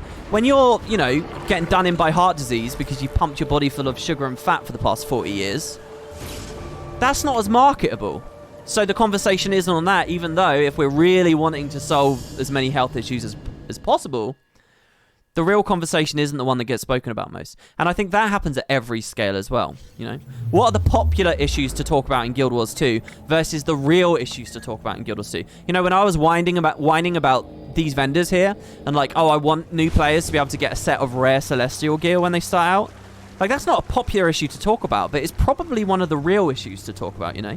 Like, people want to talk about raids and, oh, should people be raiding in green gear and shit like that? People love talking about raids in this fucking community. Is that actually that constructive? I think very often it's not. The popular conversations aren't the constructive ones. But on the internet, it's like the popular conversations are everything, you know? And, you know, as much as it sucks sometimes, I'm always happy when I see there's actual conversation happening, even if there's something I 100% believe about the game. Like I just went over the whole easy mode in raid discussion again recently. There are people out there who vomit and foam at the mouth over that concept of mine. I think it's very well justified. I've explained it many times. I've still never heard a good argument in the other corner that actually addresses my talking points on that. But I kind of am happy that people do kick back to a certain degree, because at least there's, you know, it's not pure hive mind, you know? And that's, like, so important in this, like, whole new fucking era we are in societally, conversationally. I think quarantine's kind of been a good thing as well for a lot of people, because it's given them a taste of what will dominate over the next 100 years or more. It's the internet, baby. It's a crazy... I think people don't realize... Didn't I say this on a recent stream? I think most people don't realize how crazy a period of time it is to be alive in. Specifically because of that internet side of things. Did he lower the gravity? Let's have a look. It is mental. Like, I genuinely think any of you guys, myself included, could write a book about our experiences on the internet right now that in 100 years would be fascinating to anyone to read. Because it is like, this is the moment, you know?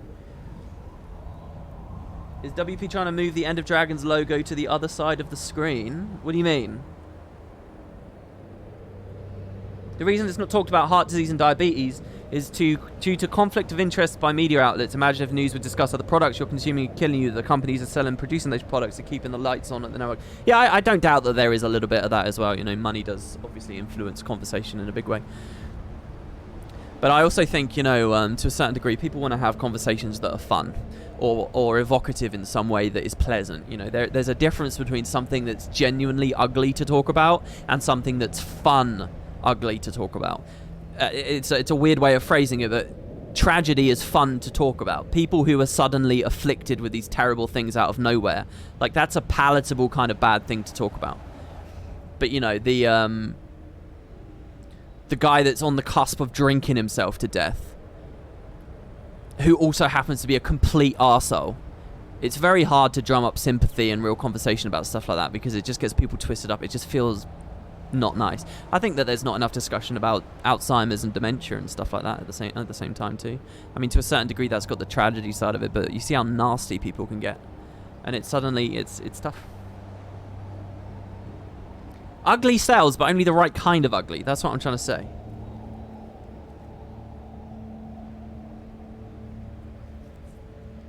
I kind of hate this stream, because none of what I've said has been structured into coherent idea enough, so it's just like, I am very smart, like, intangible waffle. This job, man. What is this? You could solve any issue by pumping money into the childcare sector, or that's my hot take anyway.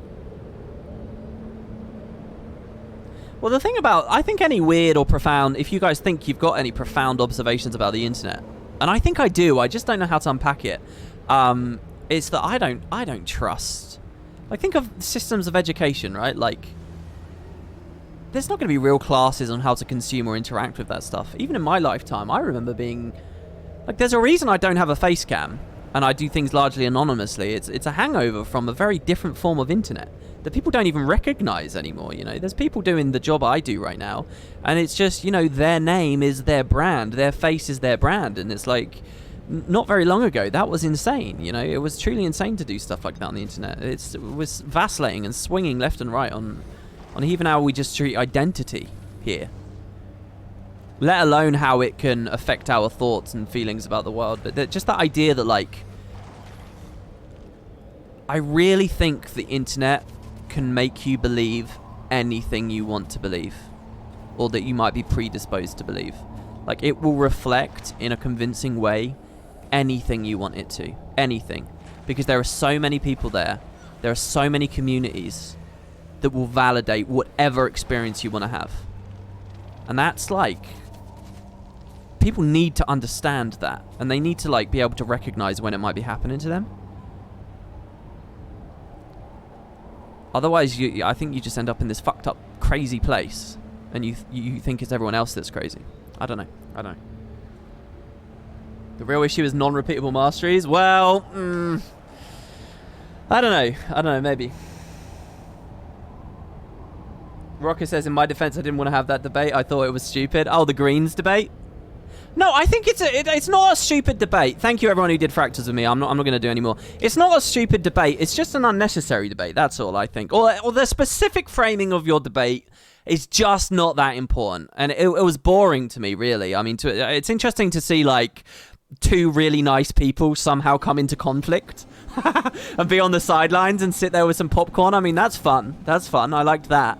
But the actual, like, topic, I mean, all I could think the whole time was, really, who's actually going into the Guild Wars 2 aerodrome and joining LFGs in just greens?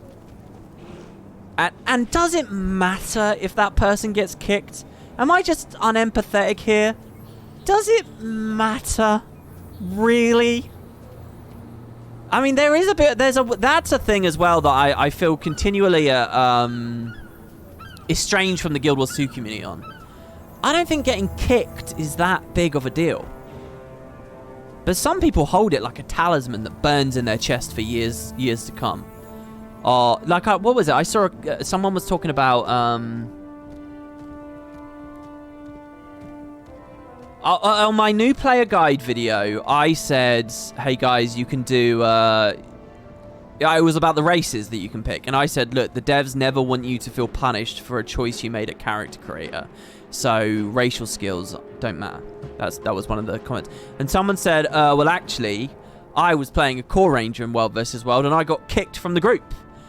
And then, you know, there was a whole conversation about whether that's actually the same as the racial thing, because it's a specialization, blah, blah, blah, blah, blah. But someone, I think the first response to the message was, yeah, people are just toxic like that in World vs. World. And I was like, is that what toxic means now? People policing the makeup of their own squad? I mean, I don't know whether they would... To me, toxic is like shouting at people and being like rude and like trying to upset one another, you know? That's toxicity? The responder didn't know what had happened either. They just assumed kicked equals like it was this horrendous thing. So I think Guild Wars as a game goes a really long way to grease the wheels and make you happy and comfortable playing around other people, and it's not a big deal. I think they go a really, really goddamn long way. And I mean, how far's the goalpost moved now? Like, we're now calling that toxicity, so how does ArenaNet solve that problem? I mean, I would argue that it wasn't their problem, their duty to solve half the problems they've gone and solved. It's just that happens a lot now as well, I think, and I don't know whether that's just the language changing a little bit, and, you know, I just need to accept that the word toxic isn't as severe as it used to be. You know, and that does happen. You take a word like hate, you know, guys, I hate this skill. Riposting shadows, I hate it. It's too much energy. You know, I'm saying hate there, but the weight, the connotation that comes and the meaning that comes with that is very different to what it would have meant 50 years ago, you know. As hyperbolic language gets normalized and we stop worrying so much. Maybe that's just what's happening with the word toxic, and I need to chill out about it. But I do feel a bit curious about that sometimes.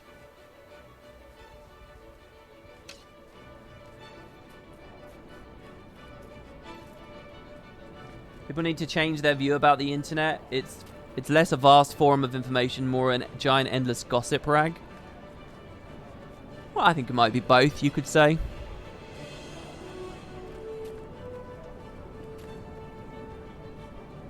But I think what I'm trying to observe is how malleable it is and how adaptive it is.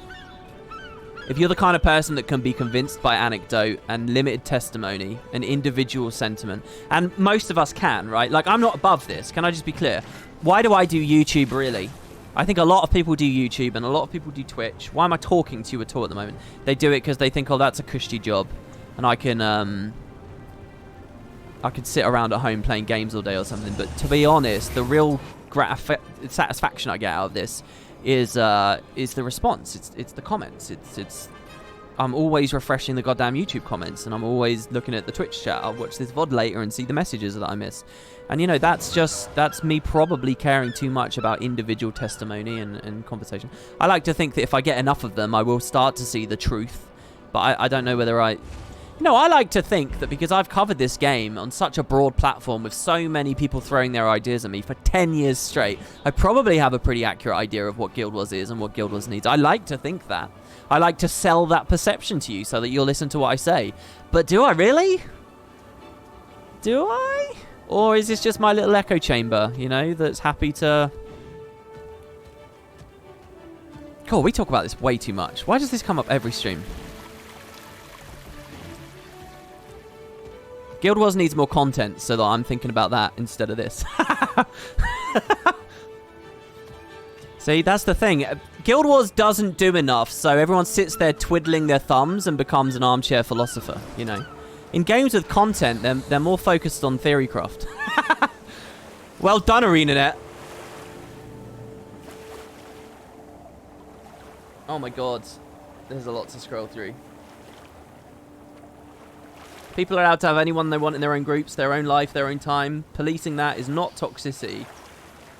Others are perfectly valid in making their own groups. The only area of Guild Wars I've ever seen be toxic, like truly toxic, is PvP. The PvP community, because it's too small, because there's a lot of ego, there's a lot of like reputation, and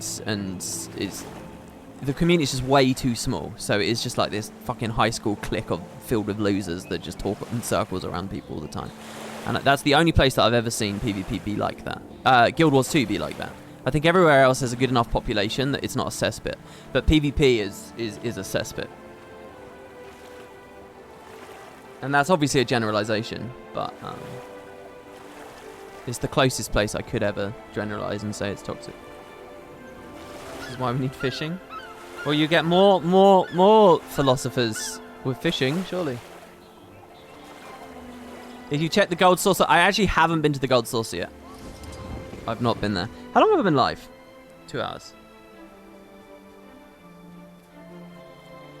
I too stream and I find the interaction with chat and speaking just like you are now so fun and therapeutic. Yeah, I mean, it's good, guys. If you want therapy, you just get a bunch of yes men, all right? Just type in chat for me, WP, you're the greatest. You are, I mean, your observations about the world. I mean, how did you get so smart? Can someone just type that to me?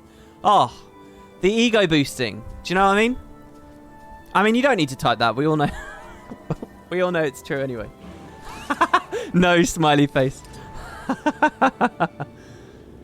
No. Don't say the greatest. Say the you are the smartest thing. I mean, look at that therapy, guys. That's what it's all about.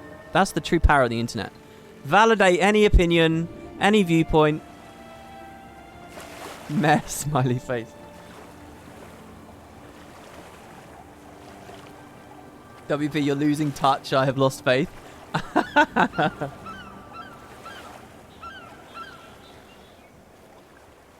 Any plans to continue Ulfric's adventures in your Let's Play series? I do have a notepad file with all my plans for the continuation of the Living World stuff. I've been on so many ups and downs with it, guys. I mean, these past years for this franchise have been so bad and so rocky. It's crazy. You know, the enthusiasm I felt for doing that LP, and how just crushed they went, and then they went back up, and then they got crushed again, and then they went back up, and then the Ice Bridge Saga ending crushed them again for a bit. And now I'm wondering if End of Dragons is good, and, you know, I just need to get over the Elder Dragon arc. It's just, I'm all over the place. I am in the middle of my big story recap. I wish I could give you guys a preview of it right now. The Guild Wars 2 movie that I'm making. What would I have to show you? Oh, I've got some good stuff cut together at the start. Need to continue talking to Cossage about that. You never finished the end of Icebrew? You just kind of got sluggish from it? I don't know. I don't know. Hopefully End of Dragons wraps it up. Look at this. Did you guys see this? We haven't seen much. We haven't seen this appearing yet, but the end of an era by Guild Wars 2, End of Dragons now. The end of an era. I'm guessing this tagline we'll see regularly over the next 6 to 7 months. Or however long till February. Is it 8 months? And who knows what the next era is. I mean, they've been very clear on the stream that there is another era coming. And that's exciting, I suppose. Without details, you know, how exciting, I couldn't say. I already did a video called Where the Story Can Go From Here. I kind of want to do it again, though. And I kind of want to add a bunch... I don't know, I just want to have that conversation again. It seems a bit weird because it's sort of going in circles, and I usually hate going in circles. But I really want to say, look, the Masark can come back, or the gods can come back, or...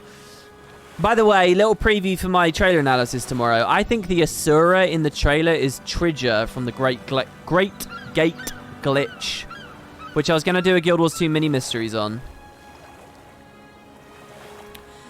Who's Tridger in the Great Gate Glitch? Do you want to get the entire content of a Guild Wars 2 mini-mysteries? See, I'm just not confident in this series because they're great topics, but there's so little to say on them that I'm like, ooh, a 6-minute video? Are people going to like that? Especially for what once upon a time might have been seen as a flagship series of mine.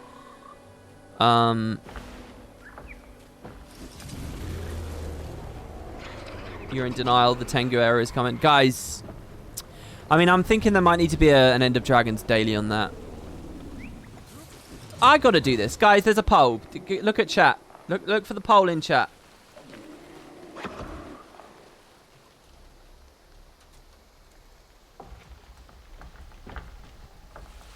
Do you still believe in playable Tengu? Yes or no? I gotta know. That's gonna be majority no, because the majority of you guys will listen to me, the leader of all thought. I gotta see how many people are still clinging to that shit. I'm just so not... I want it. Believe me. I think it's a big mistake that they didn't do it. Well, I don't know whether I can say it's a mistake because I don't know what the budget is. I don't know what low bar they were willing to go to. Blah, blah, blah, blah, blah, blah, blah. But, you know, I want it. I don't see it anymore. There's no way they're selling you the expansion and they haven't given you something that big. I just don't believe it. Which is why I was saying to Boots... How many of you guys still have place in your heart for it? Look at that! I can't believe the number is nearly as high as 20% of you. Alright, to everyone... This should be a lot of messages.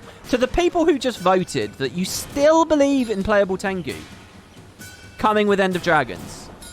You got to justify that to me. What is the argument I'm missing? What is the argument? I just don't see it. Here you go. Memory of Tridger. True whereabouts unknown. Presumed disintegrated in the Great Gate Glitch of 1312 AE. And I think one of the characters in the area, one of the ghosts or something in this heart also has a tiny little bit more information about it. But yeah. She disappears. She's in the mist. She finds the Aether Blades. Very Ritlock-esque story. And she joins up with Mai Trin. That's my theory.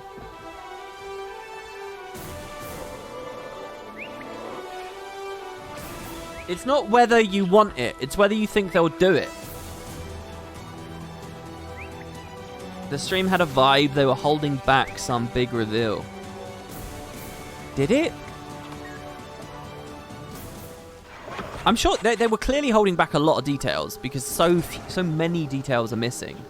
But I just can't imagine the world in which they're doing it. I want to believe, guys. Keep the arguments coming, but that they're doing it and they don't. Like I was still there with Boots right up until they started talking about pre-purchase, and when pre-purchase started, I was like, no, it's not there. Because I think money is important. And they would do everything they can to make sure sales are going well.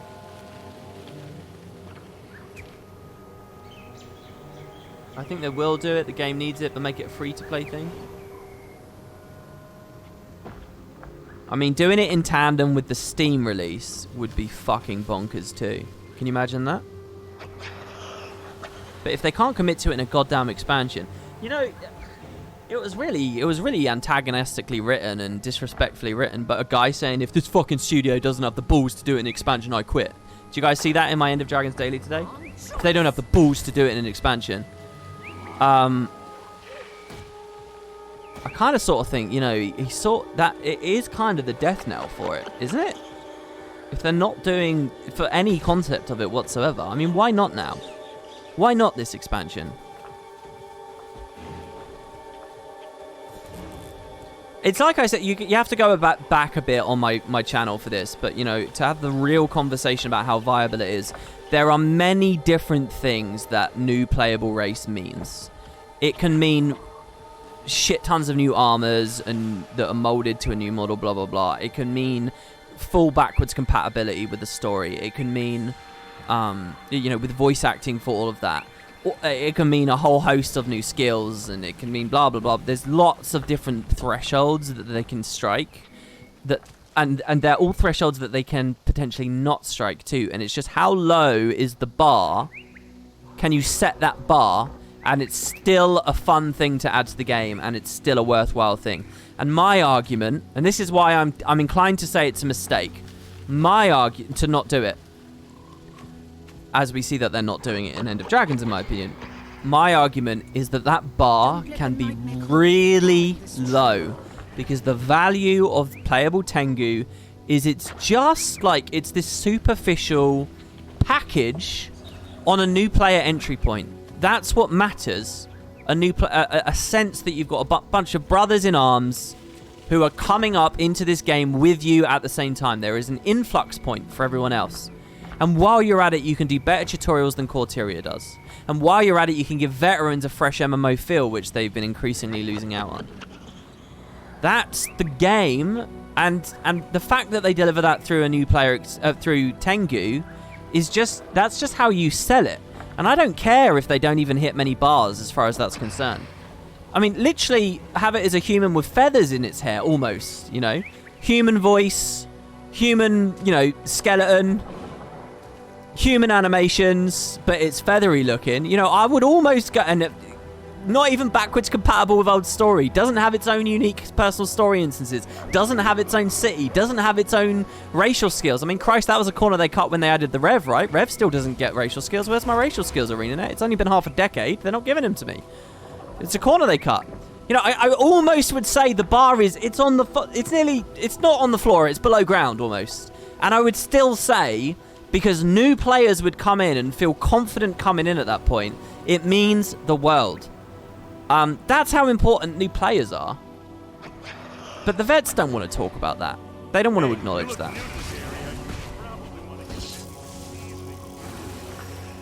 When it really comes down to it, how many people are really fighting for new players? I don't think many. Really. Even in my chat right now. I think most of you would prioritize just something that's fun for you. But you know me, I'm bound to this franchise in a deeper way than most players would be now that it's sort of a career to cover it. So the absolute healthiest thing for the game is nearly always what's on my mind. And I do think that means sacrifices for the incumbent player. I mean, every company is always playing this game of like, how do we appeal to new consumers while satisfying existing ones? Every company has this problem. No matter what industry you're in. I think the seesaw's been a little bit too on one side. But I mean, I see comments that fall either side of that. It's amazing how varied people's opinions are at this point about this game.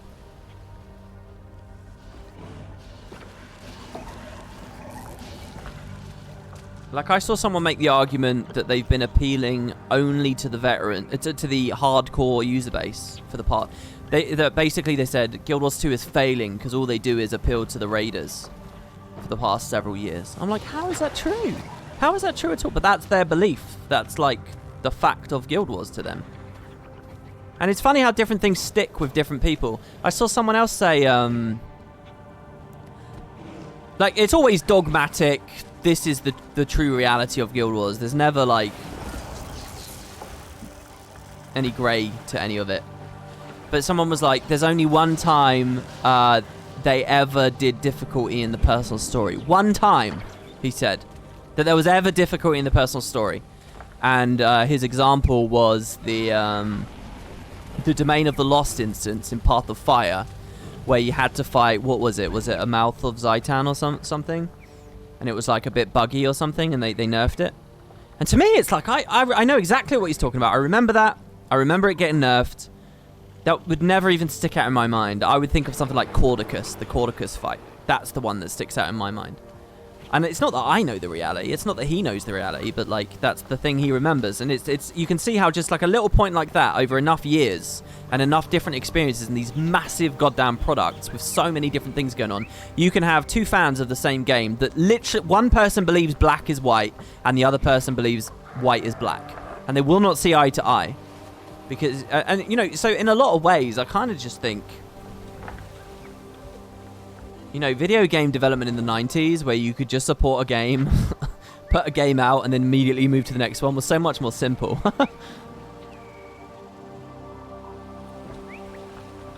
Watch the FF14 Endwalker trailer. It's so much better. The trailer we got is depressingly bad. Yeah, Guild Wars doesn't do good trailers. That's another thing, I think. You know, it's a superficial thing. It should be an irrelevant thing. It shouldn't matter much, but the fact is it does. CGI trailers, man. I mean, it's hard to appeal to those outside crowds when Guild Wars doesn't do it. I actually think the trailer that I'll be analyzing tomorrow is a really bad trailer, to be honest. My frame by frame is going to be more about like what details we can dig out of it rather than a review of it, if you will. I don't know. It's not really constructive for me to review it, but I do honestly think that trailer's a bad trailer because it's like a bunch of stories that we don't even know anything about, and characters that we don't even know anything about, and settings that we don't. They're like they've literally just been thrown at us. Like you take the Heart of Thorns trailer, where you see Logan and Zodja and Ritlock, and they're all in it. And Traherne's in it. And Kanak was like swinging his sword. In the other trailer from Heart of Thorns, Kanak's like fighting Foul Lane away. And he's like, I told you I'm on your side. Blah, blah, blah, blah, blah. You know, all that. That's like a good trailer because you kind of get a sense of like who these characters are, a journey that they're about to go on and stuff. This trailer, it's like, okay, so there's a cool looking Asura. Don't get me wrong, but I don't know who that Asura is. I don't even really have a connection to my Trin. Is that my Trin that I'm looking at? Who's the great innovator? You know, it's all new stuff. And it raises questions. I'll give it that. But I don't think it's a good trailer in terms of, like, getting people pumped about the expansion.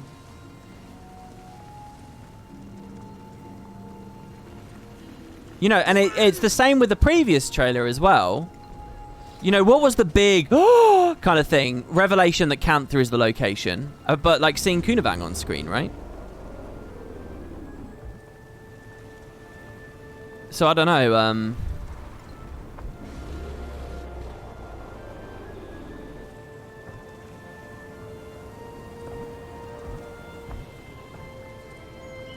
honestly, I mean, I talked about the fishing thing today as well, how I think that there's kind of like, people are disappointed in fishing because there's something I was trying to articulate in today's video that I wasn't able to, that I can on Twitch here, for the tiny proportion of you that are listening or see the VOD.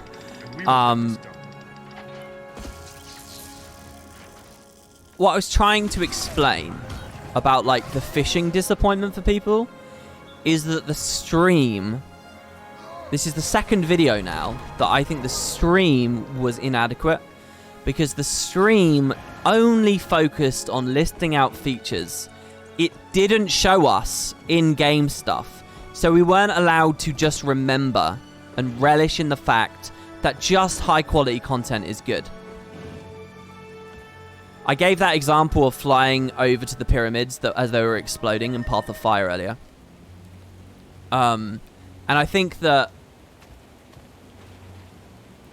a good example of, like, if people had just seen an End of Dragons equivalent of that, they could easily then have just said, by the way, fishing's in this expansion. And people would have been like, oh my god, awesome. Because it would have been on that baseline. People would have been reminded that the baseline is fantastic. People weren't reminded that the game is just fantastic. Because they didn't see any of just the game.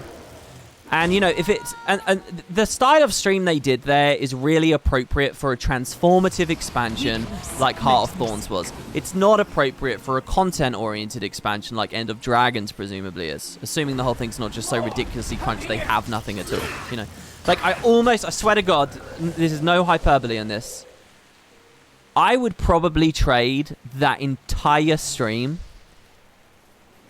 for a 25-minute playthrough of the first End of Dragons instance, narrated by a dev.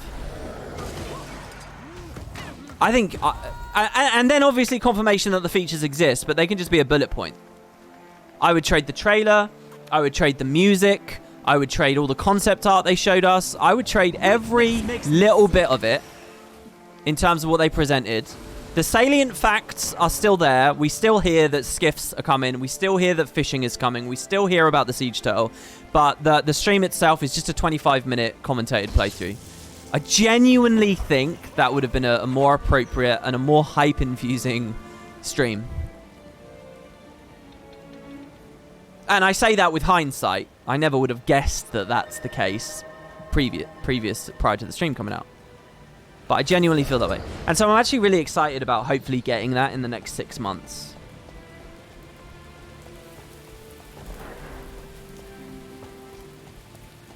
No, you're not getting an agreement from me, I'm afraid. Excuse me, I'm on the internet. I'm here for my own opinions to be reflected back at me. Can you please leave the hive mind? Alright, click that X. Go to another stream. Get out. We're not still in slow mode, by the way, are we?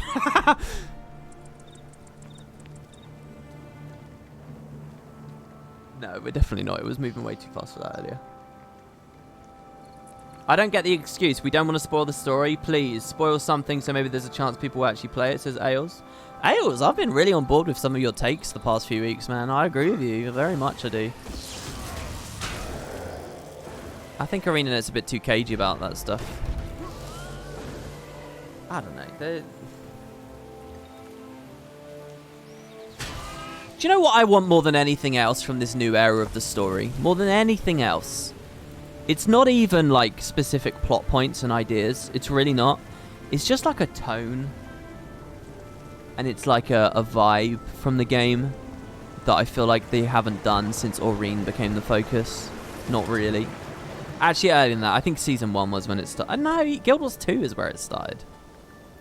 Guild Wars 2 with the jokey, fun, happy-go-lucky, boring environments. You know, yesterday, you guys might have missed this. If you follow me on Twitter, I retweeted McLean Deemer, who has just finished the End of Dragons soundtrack. And he said, oh my god, it's been so much work. I just finished the last one. I'm really excited. I got a lot of work to do. And I was so pumped reading that. I was like, yeah, he's doing it. And I retweeted him, and I tweeted some of the music I like of his. Like Ratanovis. Let's listen to it. And I think the reason why and I also did Tomb of the Primeval Kings. I said in my tweet, these are indisputably the best songs in the whole soundtrack. That's obviously not true, you know. But I wanted to, in a pithy way, say I love this song. I'm not on Twitter to pussyfoot around, right? So I said it was the best. I'll lean into it.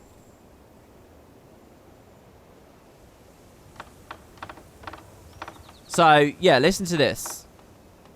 And here's the thing I want to say about this song, alright?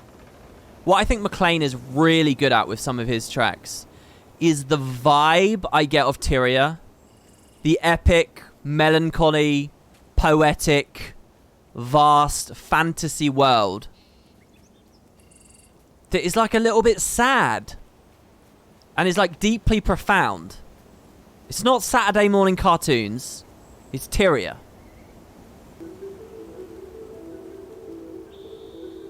That's what I love about his work.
So yeah, you get the picture. Let me turn that down there. Yeah, and you know, here's the POF soundtrack had a couple of tracks that sort of gave me that same vibe. So anyway, that's what I really adore. And it's not that there's not great music elsewhere in the soundtrack as well, but that's what really resonates with me a lot of the time, and I think he's so good at that. Anyway, yeah, that was a bit of a thing that happened on Twitter yesterday. I was going to talk about it in today's video, and I didn't. There's a lot I was going to talk about in today's video. My affiliate links are broken, I think, as well. So I've been trying to figure that out. I think it's broken, but then I tried to fix it, and then I ended up breaking it more, and I tweeted an even more broken thing, and I don't know. I can't be bothered with it anymore. So we'll see.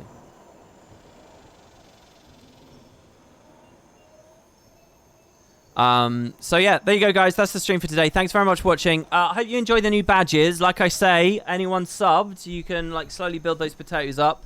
Hopefully you enjoyed those. Do check out. Okay, also, I have a ton of stuff unlocked on Twitch that I don't use. Like there's a bunch of animated emotes that I can hook up now. So what can we do with that? Does anyone want to post all my emotes? What I've done with this website in the past is I've put like Guild Wars 1 skill icons, which I really like this. And then I've also done like ages ago we had like this art as well, like the potato, various potatoes that say words and stuff, which I guess is cool. I don't know whether people, what else people want though, and what can I do that's cool with like an animated emote? You know. Does anyone have any ideas? I love the idea of like maybe dash running or something. I don't know. But obviously I have no talent of my own. So if you guys have any suggestions or contributions, I have a channel on Discord all about that. You can also get into the guild from Discord. And the guilds, as I say, are popping at the moment. And will continue to. We've got lots of events and stuff hopefully coming up. Yeah. And I've been just like cleaning things up really, like catching up in messages and just sort of taking it easy. So yeah, I'll see you for another video tomorrow. Thanks very much for coming along to the stream. It's been a blast, guys. Thanks for the carry through Fractals. And I will see you all tomorrow. If I stream again tomorrow, it will probably be a Final Fantasy stream. I've got a ton of stuff going on with Solaris as well. Anyone interested in that still? I've got an idea about like reducing the amount, like massively upping the amount of resources you get from orbital stations, but also increasing their build time, their durability, and their like upkeep. So like everywhere, so like it's a little bit more system geography going on in terms of like when you're at war, and especially first contact war, like actually taking out specific orbital stations to harry the enemy's economy, rather than it all being about just planetary colonies. I think that's really cool, because I want system view to mean more, but I don't quite know what I want to do with the balance there. Paradox is back to workers now as well. Their summer holidays have ended, so they've started tweeting. They did a cool tweet about like the Plantoids Megacorp crossover that they've got going on, where they for people that don't know, they're doing something brilliant. I'd love to see Guild Wars do one day, where they're like cross-pollinating all the features of their previous DLCs, so they all integrate with each other in amazing ways. And so yeah, Megacorps that are Plantoids are getting like this cool new they can turn food into alloys. I was talking about that in Discord as well a bit. So yeah, anyway, there you have it, guys. Thanks very much for watching. We'll see you next time. Take care now.